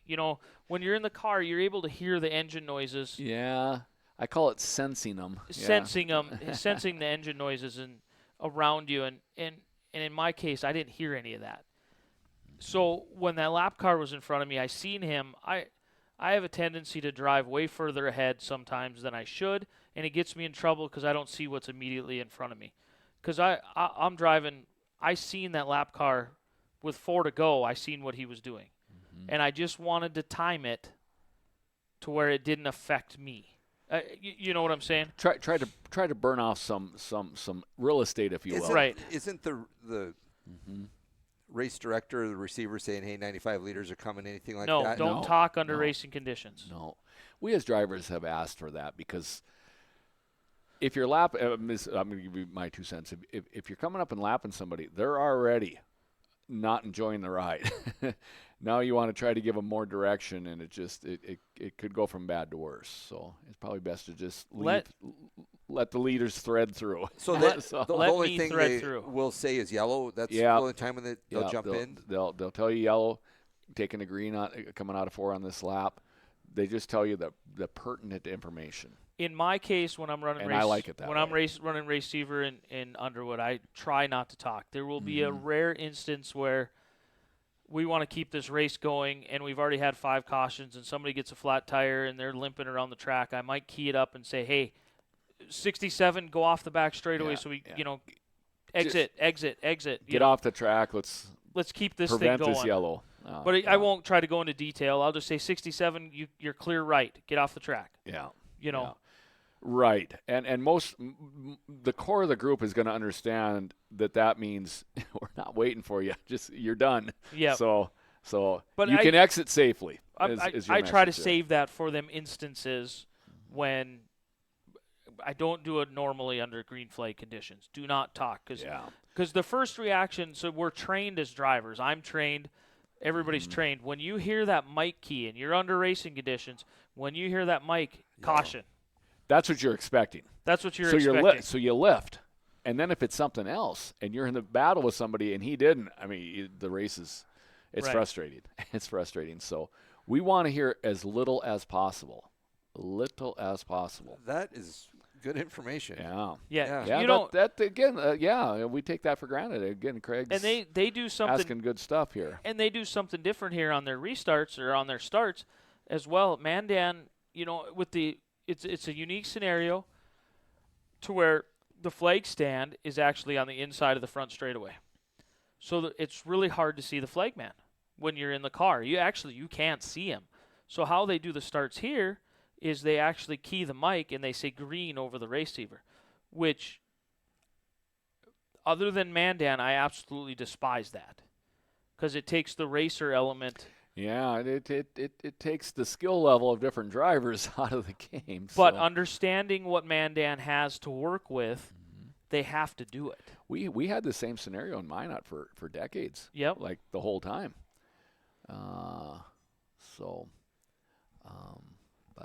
INEX Legends on the track. So, like, you're watching these guys come around now. Again, strong car count. Wow. 43. Is that what it was? 43. About right here, they key the mic and they say green flag. So. Right over the receiver. They key the mic and they go green flag. Preston Martin's. So there's no watching the twitch of the green flag. It's just. No, you're going strictly off the receiver here. Preston Martin, and I think it's his brother. Who's the 66? Which one's that? Preston Martin's had a dominating year. Boy, look at how high up on the corner he is. I was just sharing that usually the little cars don't get that high up, but he is. That means it is. Casey Martin is a 66. That's his brother. Yeah, they're working way up the racetrack. So your catwalk in turn 1 right now, is that loaded with boys up there right now? I didn't make it my way over there. We put these races on the side of our trailer so that way we could still stay in tune with what's going on. Because they got to be looking at it saying 1 and 2 up top is looking really, really special. But these guys are able to roll that top all the way around. What a cool view of Legends everywhere on that racetrack. But Preston is just woo. They're just working that high line. I think Jorn's over here jealous, or he's kicking himself for not making the trip. Yeah. We were having a good yard cleanup day, and we had a great yard cleanup day. But Jamestown is still available. Yeah. Well, I ain't taking the water out of anything yet, so. These guys are moving all over the track, 3 and 4 wide. Yeah, at speed. I mean, it's that's that yellow car down around the bottom. He is maintaining. Donovan Weiss. Okay, right, yeah. And then behind him, I think, is one of the Madlers, or is that Austin Weiss? No, that's one of the Madlers. 800 or 700. Yeah, 800. 800. This is a good race, man. Like you say, they are in all lanes. Besides their car, probably got about 6 lanes. Bryce Barnhart having some issues. Brycey boy. Had some just an update on kind of some of the stuff that's working here. Had some really good discussions with Legend drivers down there this weekend about adding them to the Tougher Than Dirt Tour. You mentioned that over the course of the months here, so. So we. What kind of feedback on that? The concern, I don't want to give all the details out because there's still quite a bit to accomplish with INEX and some racetracks, but there's some concern about car counts once we go west to Williston and Estevan, and then back to Botno. There's some concerns that they don't know how many guys will travel out of their normal loop. The border. Loop. Yes. So we have some things to work out in that aspect, but we're gonna. Trust me when I say if you're a Legend driver or a friend of a Legend driver, you guys are on the radar to become a part of that Tougher Than Dirt Tour. Well, that is a real concern because even at NODAC when we had that national qualifier, I mean, I thought we'd have a Yeah, we got 24. Well, I didn't see, and that's where I took this weekend as an opportunity to try to discuss with as many Legend drivers as I could about that scenario. And I was told that there was another qualifier in Minnesota that same night. And if INEX actually did that, that makes no sense to me. But it is what it is. I'm not in charge of it, so it doesn't have to make sense to me. So why do you think the Legends are so attracted to Dacotah Speedway where they just 40 count every night? they've had them for a number of years, so it's well established that way. I think the reason it's exploding is just the pure attraction of the car itself. Yep. The size, the light maintenance that's required short of a crash. Like I say, I think this scaled down racing is where we're going to go eventually. It works out of pickup boxes. It works off of open trailers. You can get 2 on an open trailer. In the grand scheme of the financial scene, I think they're really affordable. Yep. And young people can get involved in it. Parents with kids. As we see, there's multiple siblings that are doing this and/or relatives. That allows to have that social time that you talked about.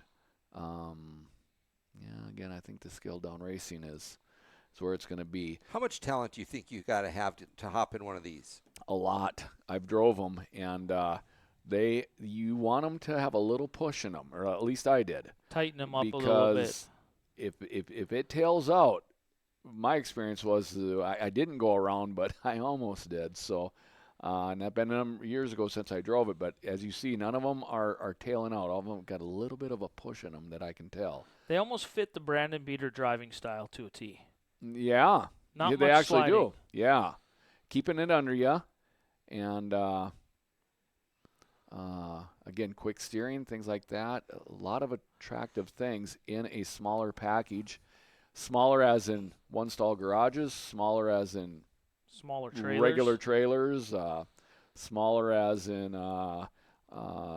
just playing with floor jacks and stuff like that. They're just not so dangerous being jacked up off the ground.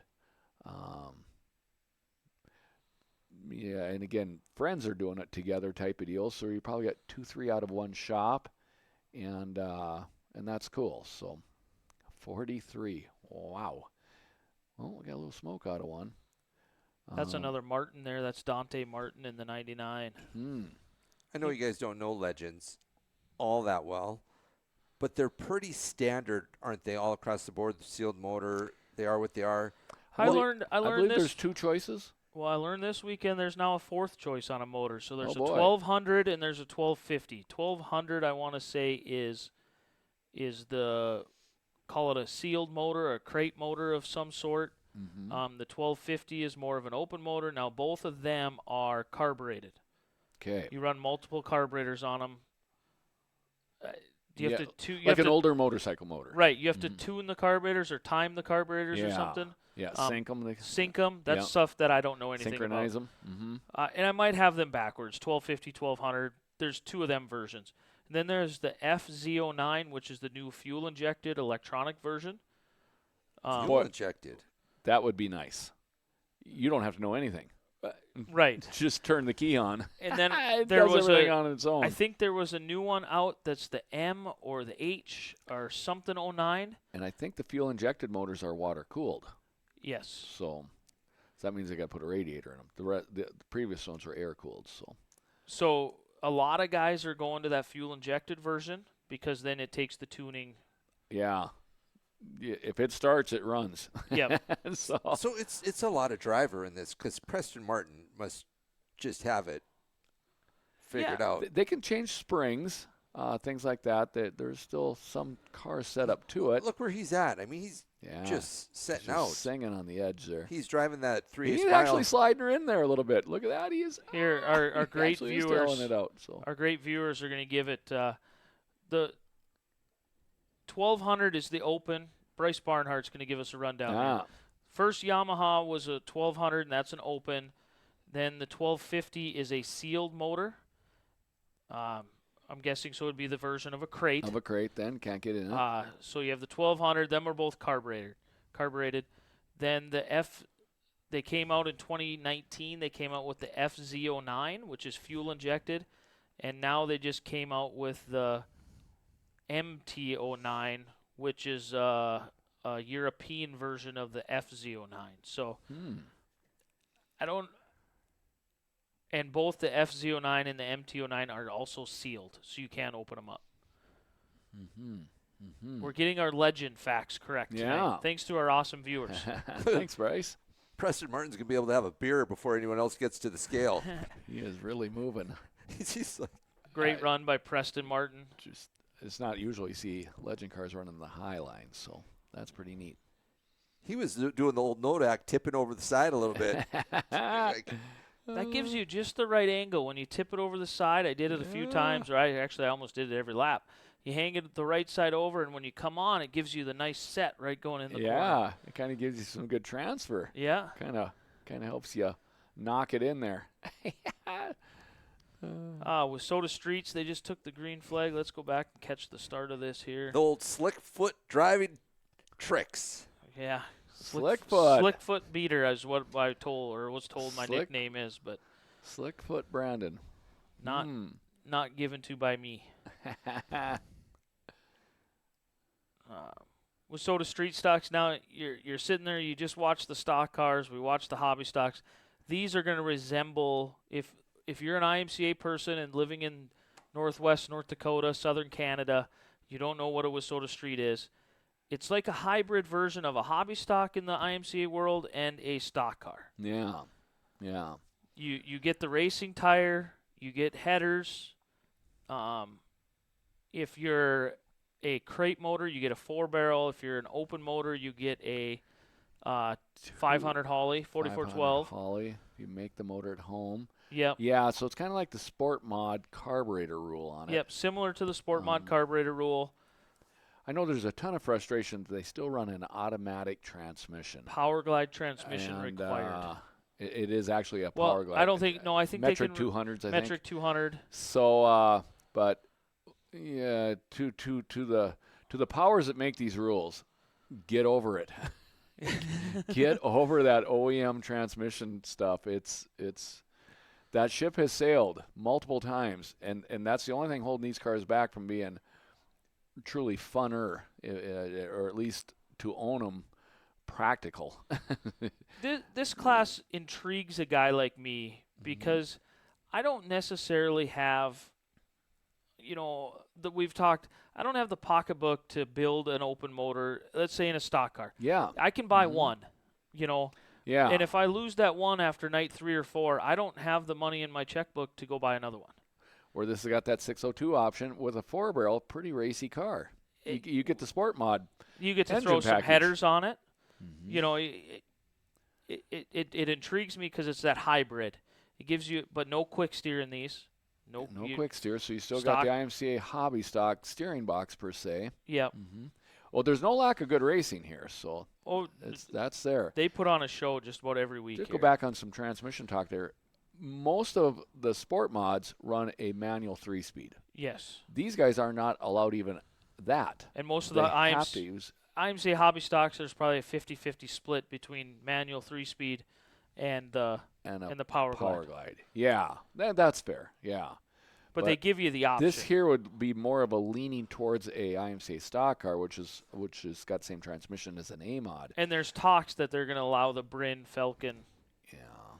That 21's just riding the rim nicely. It looks nice, doesn't it? That's I think it's Tyler Dosh. Matt or Tyler? Yeah. Okay, yeah, one of the Dosh boys. One of the Dosh boys. Why don't you like the automatic transmission? They're just not reliable. They just break so much. And, of course, as I've shared, the speed of that drive shaft is exactly the same as your tack reading. So, to me, when anything that makes that thing maybe want to come apart with a broken transmission concerns me. It should concern everybody because that drive shaft is right next to your leg and the rest of your body on the right side. So if you knew that, why wouldn't other people be concerned with that? Yeah, well, again, these racing associations have got to, they got to make rules that are good for everybody. Again, I'm definitely just giving you my opinion. Stock transmissions, the ship has sailed. They're not reliable. They're hard to find. They're expensive, and they're weak. Well, put a real one in. A stock transmission, is it built to race? It is not really. Brandon was sharing, albeit a vibration, but they were breaking transmission or bell housing bolts. Well, in that scenario, a racing transmission can take all that shaking. That's not a problem. But a stock one, like a Power Glide or whatever, you're going to start going through those. Now, they haven't put a Power Glide in a car since, I believe, 1973. You guys might want to pay attention to this. Oh, no, not this restart. Boy. This 13, Jason Meidinger, Yep. I'm proud of him. I used to work with his daddy quite a bit, Gary Meidinger, and he's just getting faster and faster and faster. And race. I like him. Shout out to Chris Welk. He's that 12 car down on the bottom, and he came from the hobby stock ranks. That's the old Zach Frederick car. You know, Zach had a lot of success in that street stock. He purchased that from Zach and making it look really good. Yeah. Casey Usatis off the top. Casey and I have a special relationship. He's the one car that I did touch when I drove Jason Berg's car. Oh. He wasn't happy with Brandon Beater. That kind of relationship. So the 21 has taken the point. Yeah, 21's out front here. He's done a nice job to get there. Yeah, it got tight several times when he was back in traffic, but he was able to work his way through. That's what I tell people. Is your car's not going to be perfect every race out. It's how you adjust to it on the track in the fly. That's exactly right. If it's tight, you're going to have to make big And corners. as we know with racing, happy moments are fleeting. Yeah. Yeah, great Few run and far between. to this point by him. That looks nice. Again, that grip off of 2 is really showing up here also. And here comes Jeff Hellman in that 54. He been racing for years. him and his dad, Brad Hellman, pretty good. A lot good. of success. Showing why right here. Look at that. Boy, he's threading nice. Woo! That Welk machine, though, here it comes, that 12 car. You're looking to the left. Gosh, looked a little bit free there. Yeah, it's one of them deals sometimes when you get out front, you're not able to maybe hit the same marks that you were before, or He's trying to make it wide. yeah. And are a little lower. Just I think kidding. that 59 is Kyle Anderson, one of the top Wissota Street guys. Yeah, he went over in Devil's Lake when we went over there. You get around real good, Here's too. Hellman to the inside of Welk. Able to find that traction right through the center of the track. A lot of times you find that being in that third, fourth, fifth position. This because car, you need a different That white line. car? I keep thinking it's Max. You know, all night I was color? I think it's Sean Volk, isn't it? Yes, it's Sean Volk. Yeah. He ran stock car and Wissota Street along with a few other guys did the same. One car went off the top. We must have a Tucker Peterson, one of your national point leaders running mid-pack here. Just to tell you how tough this class is. God, He's he was stuck in over- the mid-pack. Yeah, he was over there in Devil's Lake also. Joey Peterson's son, the late model driver, Joey Peterson's son, Tucker. So if we would put the IMCA stock cars, 26J, I think it was. 27P. 20. if we put the IMCA stock cars and the Wissota Street stocks out there together,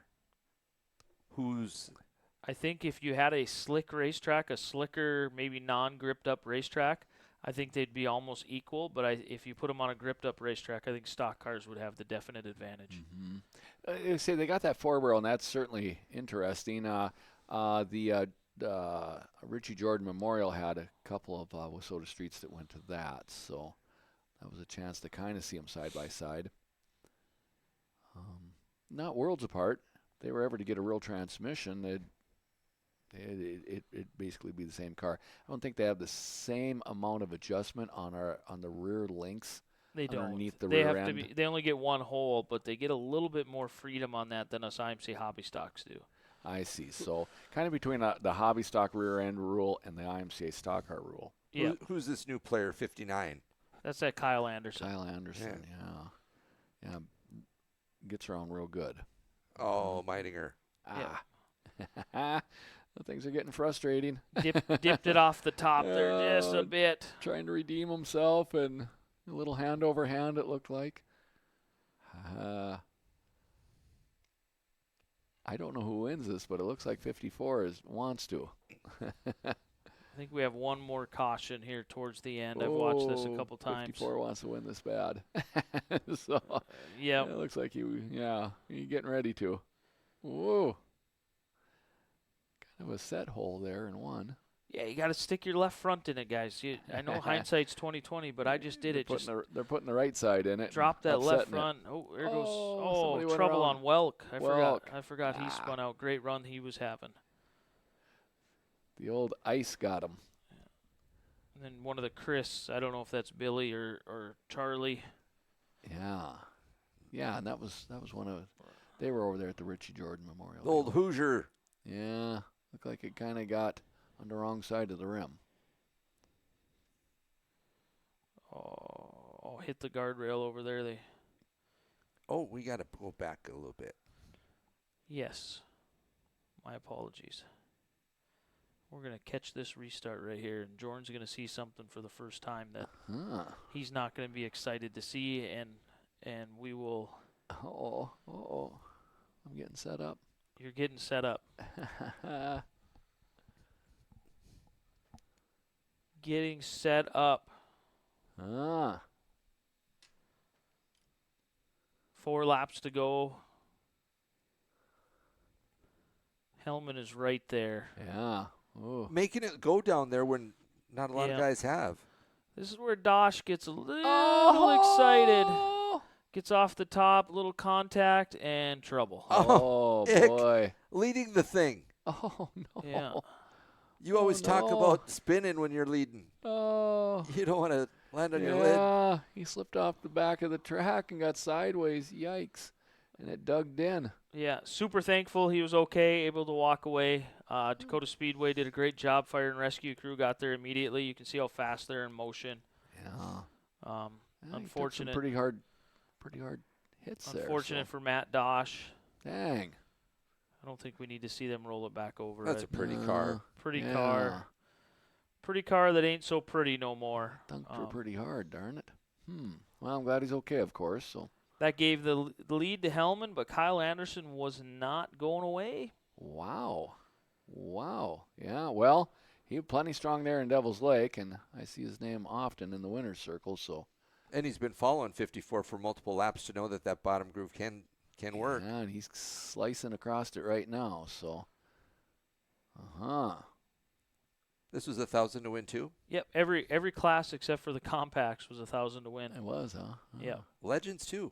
1,500 to win for Legends. Well. Had some extra sponsors. 43 of them showed up for it. Yee. Some extra sponsors put money in for them, but great purses by the Dacotah Speedway all weekend long. That's what these year-end deals are, too. I mean, they're just... I keep going back to it. To me, these year-end deals are more about the people than they are the racing. If you have Brandon Beater on Snapchat, I gave you a whole synopsis on Friday night. I did a full Snapchat with everybody that was at my trailer, spending time with us, and I said, no matter what happens in any one of them race cars, this is what we came here for. You're a social butterfly. I am. And if you want to be my best friend, you just bring me a cookie dough brownie that was delivered to our trailer. Oh my! Pairs well. It sounds good. I'm putting it together in my head here. Pairs well with a steak sandwich. Pairs real well with a steak sandwich. Yeah, that was a good race. That was. Jeff Hellman picked up the feature win in the Wissota Streets. He held on to the win there. Kyle was paying attention. Much deserved feature win. So 21, he leading the point, flips it, lands on his lid. Does he get any kind of what pays he get for that? Well, I think $100. He'll get tail end, yeah. Tail end $100. Yeah. Then we'll roll into the IMCA modifieds. Again, big car count. Wow. Yeah. They had a B main, so I think they were in the 30s. Yeah, 36 I'm remembering.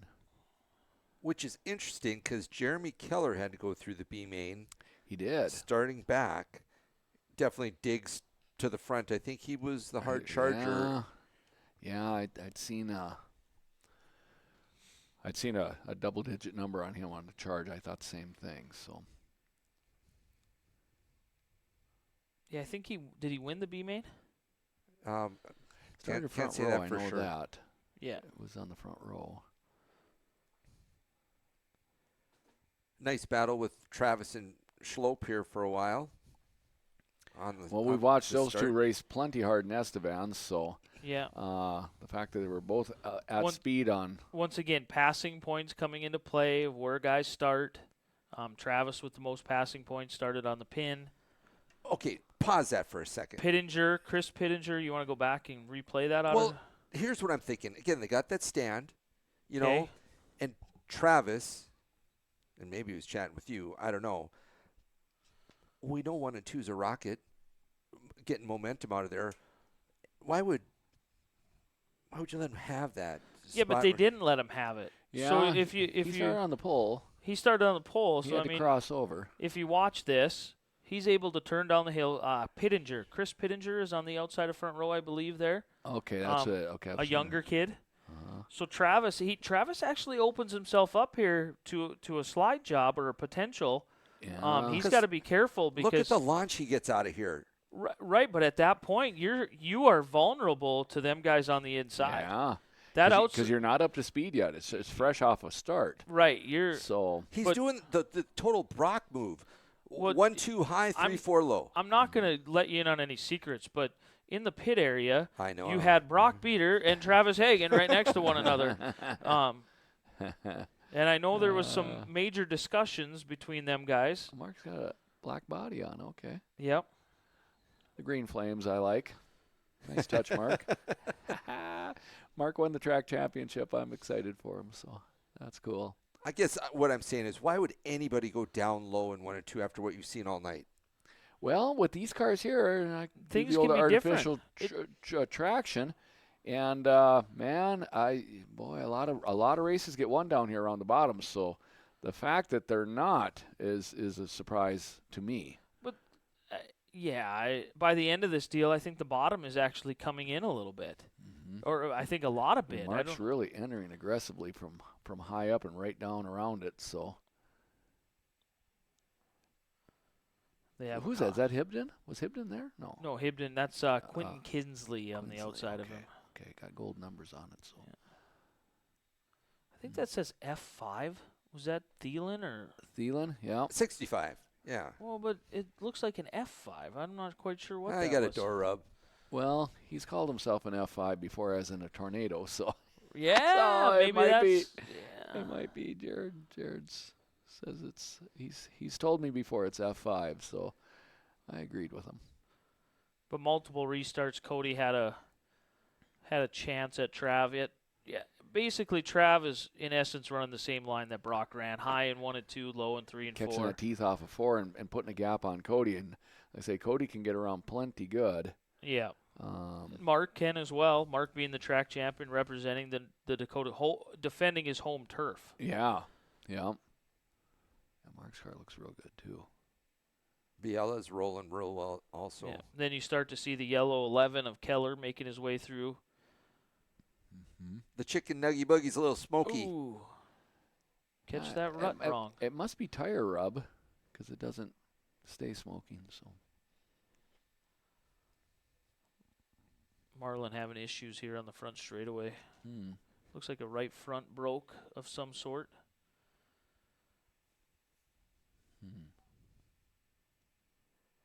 Kind of fast forward ahead here. Still got 19 to go.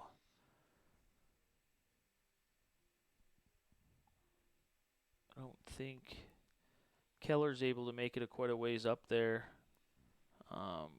Getting down to 7 here. Travis stretches it out a long ways. I'm guessing they finish this deal out, or maybe they have one more yellow. Nose cone of the Logan Schmitz machine underneath his left front. That's difficult to drive there. Yeah. That's tough. Yeah. Seen Logan earlier in the sport mod feature. Right, driving Static's car. See a little bit of color coming up way high there. Start seeing some tire colored color. So. And when you put 24 of these on the final track of the night per se, you're going to see some of that. Yeah. You know. Gonna paint the floor. Yeah. Yeah. Brady having some trouble. Yeah, I'm not sure what transpired there.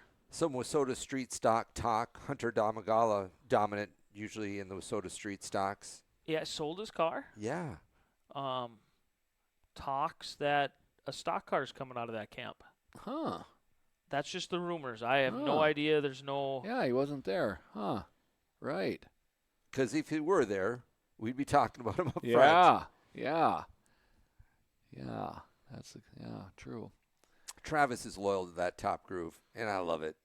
Well, but you race what works. You race. Yeah. He did migrate there, but he got most of his heavy lifting done low in 3 and 4. Of course, Jeremy's making it work down there. Yeah. And the fast cars and drivers are able to make that middle, roll that middle so much smoother and make it work. Jeremy has worked a long ways up. Yeah, coming out of a B main to battling in the top 5 here. Top is. It is hard for me to watch Dacotah Speedway and the A-Mods and not see Strand out there. Yeah. It's not right. Yeah, and to unfortunately not even have his car there. Sandro wasn't able to make it. Farming got in the way. And Yeah, Isaac said it was beautiful out. It was a good time to harvest. So I knew what that meant. So, yeah, wow. Again, it looked like just a wonderful day. Like I say, in reflection, I like that big, long one-day deal. yeah, Trav able to secure another win. I mean, I think he has not lost a race in North Dakota. I mean, this isn't including Boone. You have to go all the way back to championship night in Estevan is the last time he did not win. Wow. In North Dakota. Wow. So that would have been the last weekend in August. Yeah. Wow. He's got championship night in Williston, championship night in Minot, and then 3 Motor Magics. He won the tour night in Mandan and backed it up with this. So, again, he's always looking for speed, and It is weird that you parked by him, you won. Brock parked by him, he won, and then he won. Break it up. I'd say, nonsense. Steak sandwiches for nobody over here. Sounds like the area I want to be parked in. we would have had a spot for you. We would have made it work. If you would have showed up late on Saturday, we would have made it work. So that was a 7-hour show. Yep, about a 7-hour show. Yeah. 220 cars, 7 hours. There's no complaints from our end. I know I was critical of these 2-hour shows in the spring. Race cars, when you got 4 classes normally, it don't work like that. I mean, Yep.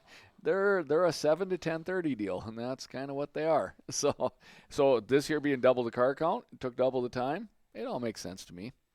I think it was a wonderful presentation. I got to go through it with you here tonight, and again, I'm going to reflect. I'd rather see them be one long day than horsing around with some nothing one night. And again, I'm going to say it probably had the potential of 10 to 15% more cars because of one big day. Right. Yep. Because the Friday night sports parents could go racing on Saturday.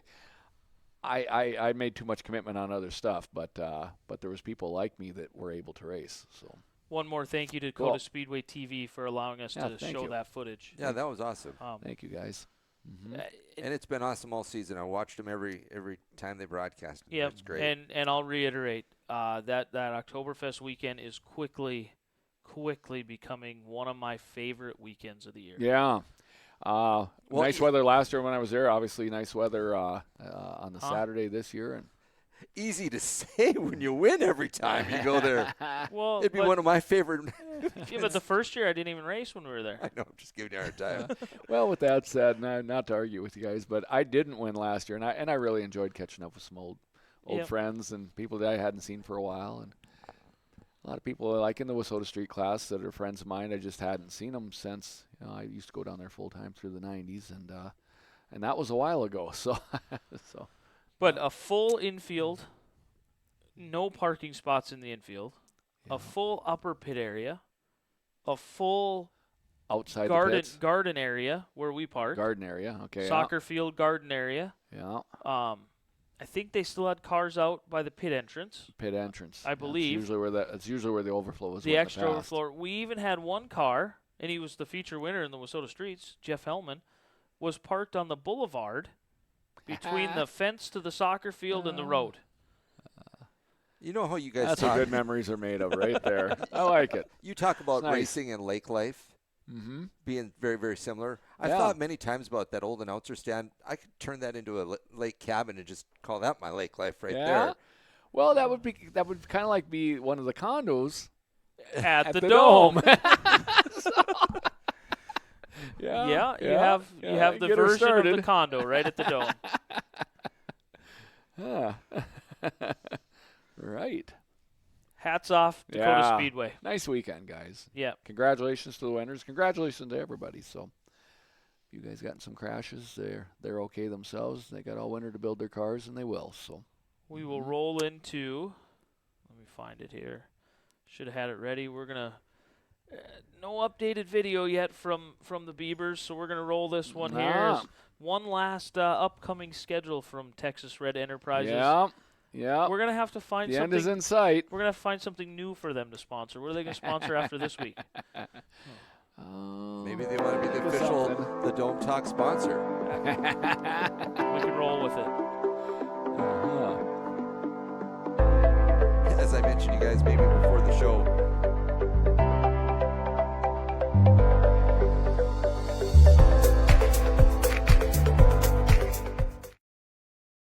and they said, Jordan doesn't like that concrete talk. I know. Oh, my. Yeah, thank you, Jeff and Justin. Jeff and Justin for sponsoring the upcoming schedule, which is pretty plain and simple and easy. Yeah, real easy. The makeup for the postponed Stock Car Stampede at the Jamestown Speedway. Our upcoming schedule, Brock will be there with the Sport Mod. Max will be there with the second Sport Mod. Okay. Jed Boyce was kind enough. I called him Monday morning. Jed Lee made Max a 47, two 47s. Oh, my. That's where that came That's from. the Holy picture, smokes. picture that I sent you Those guys. of us that know want to know how you did that. How we put a 47 on it? No, how you got Jed to do it that fast. Is he listening? I don't know. I don't know if he's listening or not. No, he was pretty good on DBI too. So I messaged him on Facebook. He said, "Give me a call. Here's my number." I called him. I explained to him what we wanted. I didn't know what you meant on that picture there about the numbers. So it was 47 on one side, 48 on the other. No, it's 47 on both sides. Both okay. It's okay. In Mandan he was 48X. X. Okay, right. We put a big X up on the sail panel. We just bringing all the pieces together. Eliminating confusion. We're just going to make him 47. What about you? I will be making, as of right now, I will be making the old IMCA stock car debut. Never drove one before. I'm going to run Brock stock car at the Stampede. I like it. So you're going to be double 5. You're going to be 10. I'm going to be 10B. Yeah, double 5, 10. That's exciting. It all works. So the plan right now, Max is going to, Jed said, yes, I'm here. Well, see? Making numbers. Those race cars there. Well, Max and I both are going to go into it. Brock did this as well in Mandan when he signed in the stock car. He said, draw me 100. I want to start at the back. Feel out the first few corners before you go barreling in there. We don't want to affect anybody else's night. All right. And that's going to be my attitude as well. I'm going to go there and just say, hey, draw me 100. I want to start at the tail. Let me gauge my speed and what I'm doing off the cars in front of me. Well, if you don't do it that way, you'll get a pole. Right. And I don't want that to happen. Well, right. If things don't go right, yeah, exactly. You got 9 of them. So what do you straightening you out? So what do you think Brandon's going to feel differently from the hobby? Well, the quick steer will be the first thing. Looking at the cars in Mandan, I mean, there's some wheelied up stuff, and Adam shared that Brock Stocker was getting around pretty good. So I would say that I would say it's just going to maybe be a little quicker, given it has some moisture. If it's dry, it might actually be worse. As we share. That Pruitt that owned the car, Brandon Pruitt that owned the car, he gave me some words of encouragement. Just basically said, you know what you did in your hobby stock? Don't do that. Don't do that. Oh, okay. I would have said do that. Really? No, he said that He figured there was more motor and more forward drive in the stock car with less side bite, is what he said. He said them narrow tires on the Hobby give you a little bit more side bite, cutting into the track a little bit more. Like I say, when it's greasy out, I think they get around better than this. I think stock car is the worst thing on the track when it's snotty. But he said you'll definitely feel a power difference, a forward drive difference. Once you get pointed in a direction, they go. If there's a little moisture out, it'll definitely go. He said don't change a thing. He's watched the Jamestown track on the tour. He's went back and watched some different videos, and he said it reminds him the setup that's in the car is a cross setup between Stewart and Boone a little bit, and he said leave everything alone and go race it. You said that Brock got into a little bit altercation. It's all fixed up. Yeah, it's there was some contact on the front straightaway, turned a car into another car, and Brock ended up on the front end of Jason Berg's car, who I'm pretty good friends with.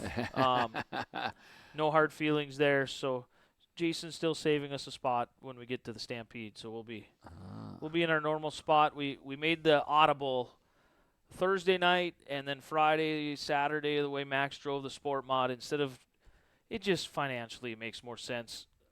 Driving 14 hours to go to Hayes to Fall Nationals versus 3 hours to go to Jamestown, taking 2 days off work versus a half a day off work. It just, when you start adding all that stuff up, Max can still go to school. 2 days of driving, so it just, unfortunately I can't take anything down for you because we're not going, but in coming weeks we will be going. You said you got a second trip planned, so.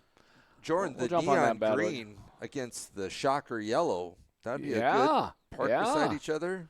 That would be if you're coming, bright. if you have plans to come, if they make that decision, I've been kind of waiting for a Jamestown post. Well, you said Jedley's watching, so if they would have mod lights, he would be there. He was already talking. He's all about getting a mod light. He's been waiting for mod light talk. See, he just doesn't want to get any dirt in his garage. He said. Well, see, that's a problem. So, yeah. So talking about those legend cars, that mod lights, they got a quick change. Be even funner. Oh, dang. One thing I forgot to bring up, and I wanted to bring it up at the beginning of the show. Dacotah Speedway lost an important member, important person, and I apologize for not bringing it up first thing on the show. Mort Kent. Yeah. We lost Mort Kent today, right? Today or yesterday? Yeah, Mort passed overnight, yes. Yeah, overnight. So Mort Kent, for those that don't know, Alan Kent's dad, Mike Kent's dad. Kent's dad, yeah. So I served on the board with Mort for many, many years. We were friends. It's tough news. Yep. So thoughts with the Kent family, Alan, Mike, everybody. Yeah, Joe, the whole family for sure. I didn't mean to take the road. I just received a message, so I just wanted to bring it up. So I just don't know what words to say other than it's just sad news. Really I have some memories of Mort. He was always kind of like the pit director and stuff. When I was starting out racing, he was lining guys up, getting them in their starting spots in the pit area before we went out on the track. So he loved racing, loved watching his kids race, and was, like I say, we served on boards together, and he brought the corporate business aspect to the boardroom, and then that was good. I mean, he had a perspective that was kept everybody grounded and thinking the right way. So just devastating news. Really saddened by it. Tough part is just unexpected. Yeah, it was unexpected. Yes. Yeah. Godspeed, Mort. Robbie Roselli shared it with me this morning, and just like you, Robbie spent a lot of time with them. Yeah, he did. Yeah. Mort was a father figure to many of us, and like I say, he had a lot of experience in life. So, it's just it's hard to organize it. So. Yeah. I think at one time he lived right down the road here, as far as I remember, or lived close by. I thought over in Green Acres there. Yep. Yeah. Yeah, not good news. Just wanted to touch on it because it's another important member of the Dacotah Speedway that's gone. So. With that, we have to move on maybe to Fear the Rear moment of the week. Do you have one? One thing that I think about that a lot. Fear the Rear? Well, no, the Mort Kent and all Dick Schultz, John Gall, Mort Kent. There's nothing that they can't fix on a race car. It's broke, fix it, whatever, make it brand new. Certainly that generation, yeah. And just the body is. Sometimes you can't fix it. Yeah, you just can't fix it. Yeah. And that's hard to wrap your mind around, but that's the hardest part about us race car drivers. I think you would agree probably. Mm-hmm. Number one, we think we can fix everything, and we think we're invincible. Yeah. Well, and the names you're talking about have fixed everything, and you're sharing, just Father Time, he's just always there, always adding years to you. So yeah. Mm-hmm. Yeah. But Fear the Rear, Brandon, my gosh, that scene with you and Brock at Dacotah Speedway, I mean, that's a once-in-a-lifetime, possibly. You could probably do it again, but what a special moment for you both. And, I mean, I don't have a brother, you guys do. I can't imagine how special that would be. Yeah. And that is a special moment there. When he won his, and then I'm sitting over there in the lineup area, and they say, we're checkerding this. Due to time limit or whatever, 48, congratulations on your win. I was super pumped. But then it all hit me at that point. Oh, shoot. Now the pressure's on me. I'm the older brother. I can't let this. Right, Jed? I'm go. the older brother. Yes. I have to hold up my end of the deal. That's a great one, Craig. That was an emotional moment. I'm glad you got the time to take pictures. As much as thankful not only to Lane, Lane Mutter, LPT Images, Mm-hmm. For sharing a quick story about my mom down there, and I didn't realize how close they were. But in the photography world in the early 2000s, they, late 90s, early 2000s, they had a relationship and a friendship, and it just, when he said, I want to get a family photo and take the time to do all this, Dacotah Speedway allowed us to do it. I mean, there was no time crunches. There was none of that stuff that we had to get out of there. So, pretty cool moment. Max made it for the end of it. He got into the big family photo at the end. He wasn't there for the early part. I think he was scared to come down there because we had a conversation with him early in the year or a while ago that said, quit going into your dad's victory lane. You got to make it in your own.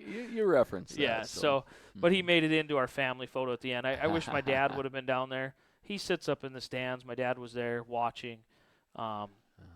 He doesn't come down and join the pictures. What a proud moment for him. Yeah, for sure. Yeah, he shared all the photos, with his brothers and sisters.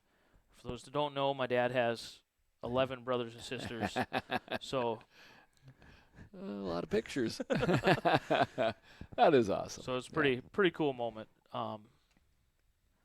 If I have a Fear the Rear, it's the whole Dacotah Speedway making the best of a situation that could have went sideways and bad. That's where I was going to go. I just wanted to praise them for doing it in one day. Yeah. Not pushing it into Sunday, listening to the racers and the fans that were on Facebook, not pushing it to Sunday, stretching it out, putting a program together that finished right around 11 o'clock. And for me, I understand the pricing because I understand how the purses get paid. Yep. So I apologize I wasn't there, but nonetheless, I could very well be attracted to bigger one-day shows. Friday nights are tough when you got kids in sports. It may have There's lots of us. It may have opened up something now. I'm sorry, I'm shirt-tailing on you, but no, you're fine. Best ideas sometimes come to you by accident. Yeah. So Yeah. And congratulations to all the winners. Good racing. I mean, we went through it. It was good racing. Good racetrack. Multiple lanes. That was neat. But for me, again, just being able to, you lost Friday, didn't make it a Saturday, Sunday. It did cost them one grandstand and 1 day of concessions. That all matters in the boardroom. I get it. So, but they made it happen. Hopefully the numbers are good enough that could be an option and or the way it should be next time. So, so nice work, man down. Jed said, younger and better looking brother. Well, he tries. One for sure. Just younger. You know what I mean. Dome talk. Dome Do you talk. have any updates? It's been 2 weeks since we've. Yeah, I've got exactly nothing. Again, time goes by quick, but we're waiting for a sketch, and, I don't think we're quite there yet. And a fourth chair with Nick Hulberg in it. Yeah. So, in your own words, life kind of got in the way last week, and it's bled over to this week pretty quick. So, but we're going to get some snow flurries pretty soon, and that's going to cool everything right off. Well, just the coolness in the air tonight, the thunder, the rain. Yeah. The dome takes all that away. It does. It's always nice in the dome. Think about making that phone call to Tim and Allison down there in Jamestown. Hey, weather doesn't look good. Craig calls them up and goes, bring it on up. We have a spot for you. Yeah. Bring that Stampede right up here to the old dome. We'll turn on the lights. It never rains out. Nope. Oh, dang. So, how about we push that Stampede right into December? Yeah. And you roll right in here to the dome. Wouldn't that be something? I mean, everything just fits. We race a little bit all the time. Yeah. That would be. Would so it feel cool. weird for you to race in December? Well, in my younger years, back in the 90s, we did venture off to Florida a few times and race in February. Then that did feel kind of weird because we were able to race 11 nights, so we actually got a season in. What were you talking about in June when you raced multiple times in June? It was a grind for you guys. Yeah, we were touching that. We were, what were we? We were 21 nights in, and we'd only raced for, I think, 8 weeks. Something like that. So we had been at the racetrack for 3 weeks. Does there get to be a point where you're like, enough? Yeah. I want to watch baseball. Would you ever say something like that? And going back to the last show, sometimes you're just going through the motions. Your heart's just not quite there. I wonder when Travis is in U.S. Bank this weekend watching the Chiefs Vikings, be like, what would this look like with a track here? Well, let's have Travis give us a little feedback. Kind of. See, what kind of track would you build there? Yeah, what Travis would you see there? I mean, got a quarter mile, fifth mile. Yeah.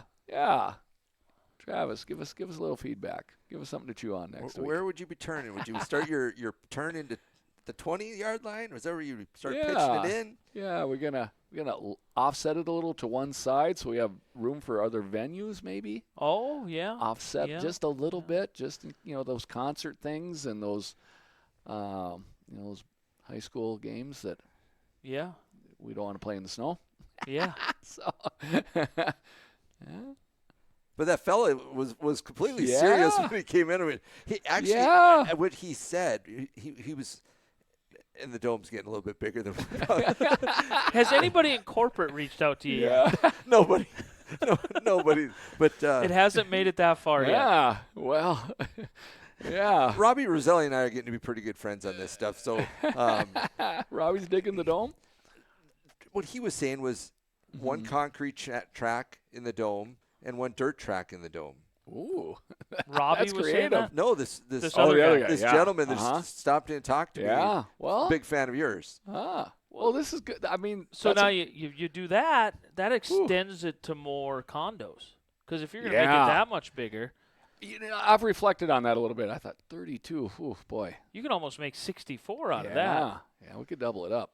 Might have to pick up a row. This guy have to have a pretty tall ceiling, I'm guessing, just to get the strength out. I mean, it's got to be tall enough for the fireworks displays. Oh, this is great. This is great. I'm still riding on that Freedom Township name. Yep. Yeah. So, I mean, wow. And the little politics that are going on right now and a little bit of Trump talk. Oh, man. Yes. So again, he was, just to be clear, he was digging the concrete or not digging it? He was digging 2 tracks because we talked about doing the 2 tracks. So he was thinking do the same in the dome, but one be concrete, one be dirt. Oh. Yeah. One for guys like awesome. Jed. Hey, I want no dirt on me. Right? Concrete. Yeah. Perfect. Yeah. Ooh. We get midgets in there and stuff. This Model off Lights. season is going to be fun as we travel down the road of trying to find content for this show. I can only imagine. I don't know if there's enough Wednesdays. I don't know. Have we I don't struggled know. for content? Yeah. At any point? Well, we can take one weekend of racing and roll it into 3 hours pretty easily. Yeah. Um, Yeah. The dome. That's a hit. I think I'm starting to believe it. I'm getting closer. It's sponsorship, multiple sponsors. Because Yeah. like what I like Travis that will Pride of see at Dacotah. U.S. Bank is multiple different. Because I've been in U.S. Bank, and they got Land O'Lakes is a big sponsor in there. And, U.S. Bank obviously, and the beer guys are big. Busch Light. Yeah. It doesn't seem impossible. Yep. Jed says mod lights all the way, and they'll fit just right in the dome. Mod lights on asphalt so you don't get your garage dirty, Jed, or what are we doing? Concrete? Oh, yeah. Well, when you grease the ball joints, there's little greases around the Zerk. What are we doing with that? Are we just wiping those off with paper towels? Or Maybe we're giving him too much grief. He said, oh, no dirt. No dirt. No dirt. So he's on the pavement. Yeah. He's on the concrete track. So it's going to be a pretty good-sized dome. It'll be fun. Yeah. It'll be fun. Oh, dang. We might have to bring Jedley in here this winter just to grill both sides a Oh, we little. can. Just We to can. grill It's both one of sides a them little deals. bit, No so. matter where I go, like I stop over at Jed's to pick them numbers up, and it's a half hour later is when I leave. Yeah. Yeah. Props to Nick Holberg. Friday night was planning on watching racing, right? Well, Yeah. shift gears. We go to the PSP network and watch the Magi play with Nick Holberg. Yeah. Ain't bad. Yeah. But ain't bad alternative. I like racing, but football ain't a bad option. Yep. And hearing Nick makes me feel right at home. Chris Grinstead said Jed needs carpet. Well, he's not wrong. Pick You're on not Jed. wrong. Pick on Jed night. Completely off topic. Speaking of carpet, he's referring to the RC cars. So I got a chance to ride in a Tesla yesterday. You rode in a Tesla. Yeah. Yeah. So just out of curiosity, I can't explain all the backgrounds in short order, but nonetheless, the thing takes right off. Yes, Yeah. I've heard it's power like right now. Yeah. Like no lag. There's just no shifter in boom. it. It's just got a console in there. But he goes, you probably won't be too impressed. I said, oh, I probably will be, and I was. This thing scoots right along. We're wing. Are no breaking loose of the tires? No, it's all-wheel drive. And then then we got on a little bit of gravel, and he goosed it up this little gravel hill, and it didn't spin on that either. It just shot right up. I mean, this thing was glued to the ground. I don't know, So guys. are you- Electric vehicles are something. I said it years ago. IMCA modified, electric modified champion. The first ever will be Travis Hagen. Yeah. Well, again, like I say, I got a little ride in a Tesla, and wow. Is there a future there, you think, or what? Well, I said, what's the range? He said, well, they say 340. I said, what have you got? He said, I have gotten 300 on a nice day. He said, winter's not ideal for them. They don't do well in the cold. But nonetheless, it's quiet. All you hear is the tires. It don't go vroom because it ain't got no vroom in it. All right, so now that's a problem. They're quiet. The Jordan from 30 years ago wouldn't have enjoyed that. Yeah. No glass packs talking to you. Yeah, you can't get disturbing the peace with these things. Now, breaking the speed limit, you can, but you can't get her for loud pipes because they ain't got any. So it's like watching Jed and Damon zip around on their RC cars, except for you're in it. I mean, Wow. And the guy said, this ain't the fastest one. This is just the regular one. So he claims the fast ones go from like 0 to 60 in 1.8. 1.8's pretty quick. 1.8. So I don't know what this did. We were rolling along, and he gassed, and it was kind of like, like a big block in the Camaro. It was kind of like that, but it just kept pulling. I'm like, wow. So could that Power Glide have held on to that power? Well, they don't even have that. They just got a ring and pinion. They're just direct drive. So they don't have gears. No shifter. Jeff Barta just nailed it. Electric modifieds in the dome, so we don't have to deal with exhaust. Well, Jeff, I'm sorry. I meant to catch at the top of the show that Jeff was getting the DTs because we didn't have a show last week. I meant to reference you, Jeff. Thank you for hopping in. That is a very, very good point. That is a good point because ventilation is a problem. Ventilation, dirt are a problem on the concrete, on the pavement, electric. Yeah. We're solving all the problems of the world here. Think about it. So we have our concrete track, and most times you have to, if somebody blows up a motor or a transmission or a gear, you lay all that fluid down. We have to go out and clean it all up. Yeah. Well, if we have electric cars. Well, so we only got oil in the rear end. Yeah. Make them belt drive, but we don't have that either. Sealed bearings. Holy smokes. Jed and Damon's clean finger racing operation here is doing pretty good. So. Jesse, we're not going to go there. I can't see what Brandon's reading, so. Well, Jesse just said Jeff must be a Sleeping Joe fan. Oh. That's not what this show's for. We're here to have fun. Yeah.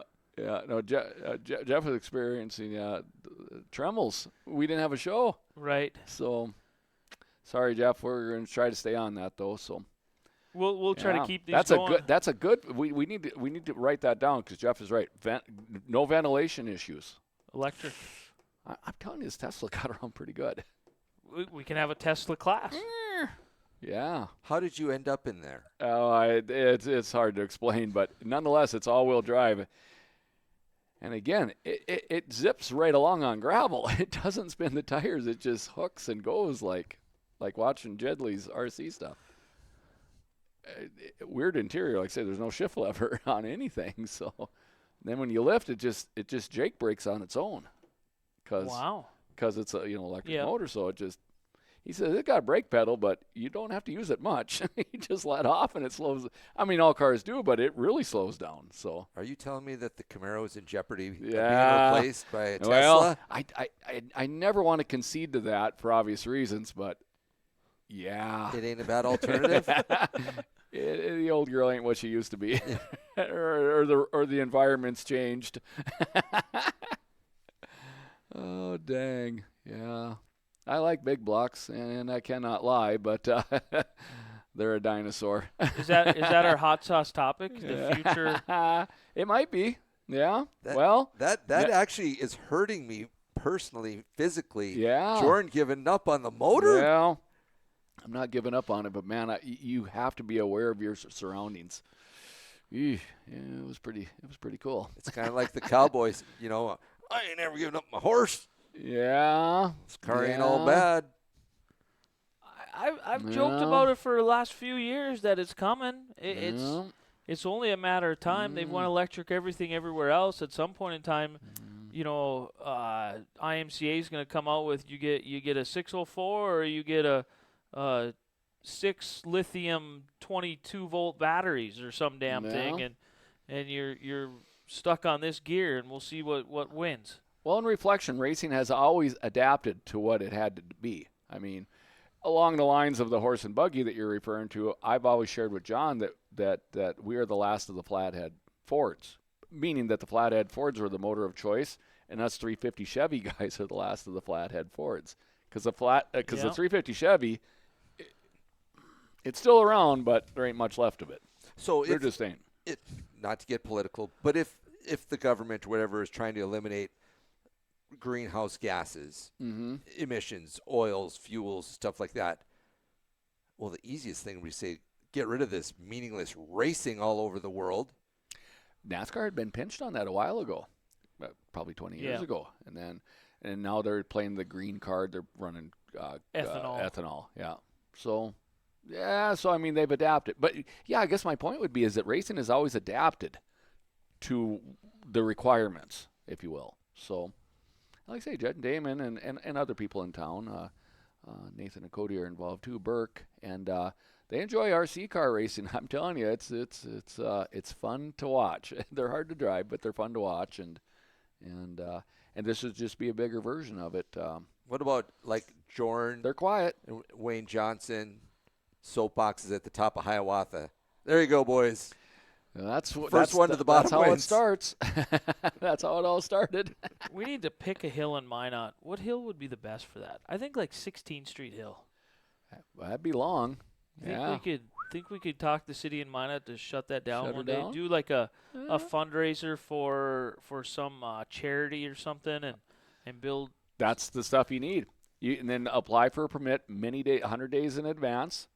You need it closed down for 4 hours on a Saturday or whatever. It can be done. We roll these down and we raise money for a local charity.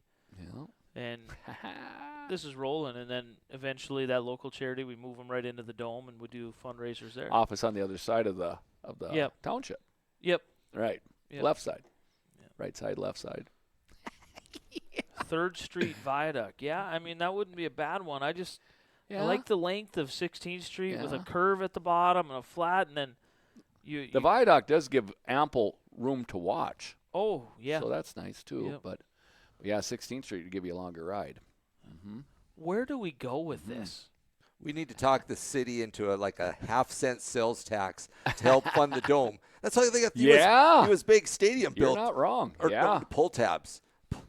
I think pull tabs. Electronic gaming. You got to get it. Got to get some. See. Who's going to sacrifice and get on the city council, or maybe even become mayor? We're going to need somebody in our corner. Jordan, Brandon. Yeah. I've said you're a great leader. I like that. The right age. you fit in with so many different groups. Yeah. You know. You've already worked at the fair. My head's already hurt. The fairgrounds is a great learning grounds for what we're talking about here. Negotiating with the fair. Yeah. Jesse Long said he's down to become mayor, so I'm going to pass this one right on to Jesse. So we need, guys. This is how these things work. I think people in high places. if mayor in Minot is similar to President Dacotah, you don't actually want to be the mayor. You want to be on the city council because then you get a vote. Because then you got some, right? You got some grip then. Yep. Right. So we just need the whole Dacotah Speedway board, or all of us sitting at the endorsement from the mayor. Right. You need the endorsement. Yeah.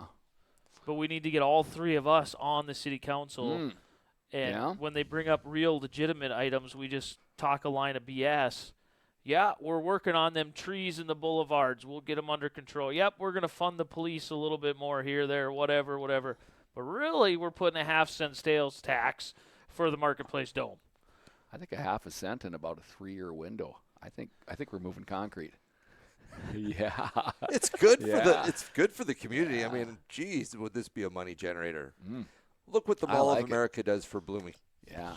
I mean, out of the 60. Right. Like, well, we'd have Walmart in this township too. Yes. They're paying taxes on it. Yeah. Oh. Getting warm. Here we go. And then we just make the deal that, like, so there's 64 condos, 32 of them are reserved for us, but the other 32 are like Airbnbs or up for rent. So then they get the hotel tax. See, this is just getting legs. Right. It's just getting right. legs. So the city of Minot hotel tax gets the hotel tax. Yes. For sure. Oh, I thought I was coming in with nothing. Here we go. Firewood's on. I like. 2 tracks. That's big. I'm not sure we need dirt anymore. Just roll the concrete. Yeah. High bank concrete like Bristol. Let's just do it right. Yeah. We could race all night. Even the people that live there, if they don't want to. If you have electric cars, it's not even close your balcony door. The only problem is Motley Crue is going to still be loud. Yeah. That's on about the 3rd day. Before the feature day. Oh, dang. Yeah. Well, boys, hot sauce creativity's flowing. I like it. The topic, I guess we can just roll. I didn't have anything. There was nothing hot sauce. Yeah, I think everything's pretty paradise right now. Everything's been going pretty good.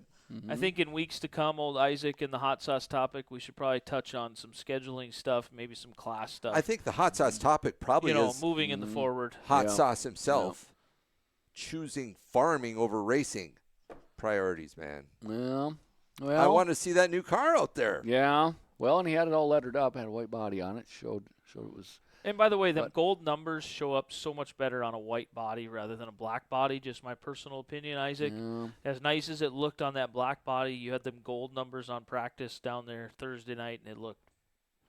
Oh, he was at He was practice. there he was Thursday. at practice. I didn't know that. Now it's even more saucy. I mean, Yeah, that's the funny story of the night or whatever. Because he would pull in, and sometimes he wouldn't even get out of the car, and Sean Strand would be working on it, wrenching on it, and then he'd go back out for another session. So I walked over. That's how Dilly and I did it. So Isaac pulled up, they worked on it, he backed out and left, and I walked up to Sean, and I said, so is this where Max brings his car then, and we'll work on it? And he just grinned and said, yeah, bring it over. Yeah, well, I would have. Yes. Yeah, I'm with you. I didn't know how to probably bring it up, but the 12 is much more readable on the white. Way more readable. So much more, and sharp looking. Yeah. But that car, when it was at the spring show at the arena, looked pretty rocking. Mm-hmm. It absolutely did, as long as you were looking at it from the right angle with the right light. Yeah. The wrong reflection or the wrong shadow was. I looked at it at one time when we were at the car show, and it looked like an all-black car. I didn't even know it had lettering on it. But still a sharp car. You're working on it. So. Great idea. Great looking car. I like it on the white body better, though. Yeah. Yeah, I thought it was pretty visible. It needs some dirt on it, though. Should have been at the race. Does he plan on stampeding? Do you know? Yeah. I have no idea. I do not know. Did he update his Facebook followers? I didn't see anything. I don't know how he could not. Got that hot rod ready to go. Well, it all depends on what you got going on in life. I mean, yeah. He's coming up real close to high school football season. Yeah. He's the coach. Basketball. Yeah. Or a high school basketball season. He's coming up real close. I mean, you're only a few weeks away. No. So he did not clarify. He said hopes to be at a local track soon here. He got a new race suit. So it doesn't look like he's quitting racing with a new race suit. Well, he's got to stay relevant because you're kind of stealing his snack shack. Well, feeding everybody. No. I only do it the Oktoberfest weekend. That's just our weekend. I'm not taking the snack shack thing from. You heard it here, folks. It's still Isaac's snack shack or Sandro's snack shack at the Dacotah Mod Tour. That's not going anywhere. I like those updates. Yeah, and then cookie dough brownies, you say? Oh. Slickfoot's food truck. Slickfoot's food truck. Boy, you got to say that one slow. You mess it up. You'll be in the wall. That cookie dough brownie, I'm telling you. She brought it over to me, and she handed it to me, and I took one bite, and I looked at my wife, and I said, you better have a bite of this. So I handed it to her, and she took a bite, and then Max's eyes lit up, and you're never going to get it ain't coming back, so you got to get the last bite. So I took another bite, and then I said, you can have a bite, and it went all in his mouth. And I'm like, well, that's the end of that. Who brought this to you? Dorothy White, I believe. Dorothy. So you got one bite out of it. Well, they make more. Yeah. She worked. She was one of Max's teachers, and then worked with Jenny at the school. She lives in Jamestown now, and hangs out with, I can't remember which one of the legend drivers, number 7 or 22, one of them guys. So, and then Jenny went and got another one for me, and I took a bite of that one, and I said, Kenzie, I was standing there with Kenzie and Trav, and I said, Kenzie, you gotta have a bite of this. And she kind of looked, and I go, don't worry about germs, just have a bite of it. And then Kenzie took a bite, and then Trav took a bite, and they handed it back to me, and I'm like, what do you guys think? And they both go, keep them away from us. A pound of those are going away fast. Yeah. Tread carefully. No, I'd like to be in the middle of that for sure. Okay. Well, call it a show as I break my pen. Yeah. Good luck down at the Stampede. Good luck, yeah. Welcome to Stock Cars. Welcome to Stock Cars. It might do a wheelie, so hang on. Yeah, you never know with them things, huh? Yeah. Sometimes wheelies show up and they weren't invited, so. But Yeah. We're going to try to tune that out of it. I told Brock, let's keep it Yeah. a little bit more on the level side. I don't know if I'm quite ready for that wheelie Put yet. a big spring in the right rear. That's what I do. So, yeah. North of 250. So, we're right at 250 right now. Yeah. Well, it might wheelie a little then. So, It was pretty level in Mandan. It didn't pick up a whole bunch in Mandan. pretty good. And it looked pretty tacky. So I would say this tacky as Jamestown will be. So it's Mandan. So with okay. that, I guess we'll you guys will maybe we'll see you Saturday. Maybe we won't. Yeah, it's a few days away. I got to do another backhoe deal tomorrow. So rained yesterday, so I got to do it tomorrow. So yep. See how that goes. So if it turns to a one-day deal, it gets way more interesting. yeah. Oh, it goes from I can't to I can. That's what it does. So, yeah, because I'm going to Kenmare for a football game on Friday night. So if it is a 2-day deal and you don't go Friday, what is the disadvantage of just going Saturday? I don't know that. I think you got to be there both days. I guess I haven't. One time I know you had to be there both days to race the second day. Well, really? But I suppose you'd have to start at the back of the B main. I don't know. So You got to play on that, Brandon? it has been updated. As of 6 minutes ago. Oh, okay. Well, hang on. There's more. As of 6 minutes ago, 7 minutes ago now, we heard you loud and clear. It's Stampede time. Let's do this. We are staying on schedule. Heats and dashes Friday at 7 p.m. and B mains and features Saturday at 5. Grab your Under Armour and Carhartts. It's going to be a Stampede to remember. So you would be starting back at the B main and have to dig through. Seemingly, if they allow that. So, well, in defense of the Stampede, at least it's laid out. There's no more guessing. Yep. So, yep. And they made the decision. They put it out 2 days in advance. And it's Wednesday, so good on them. Good on them. It works for some. It doesn't work for everybody, and that's the case with everything. They obviously didn't watch the beginning part of the Dirt Weekly. I like that long one-day deal. So, with that, for Jordan, for Craig, I'm Brandon. Another episode of the Dirt Weekly done. Thanks, everyone. See you guys later. See you after the Stampede. The old slick foot.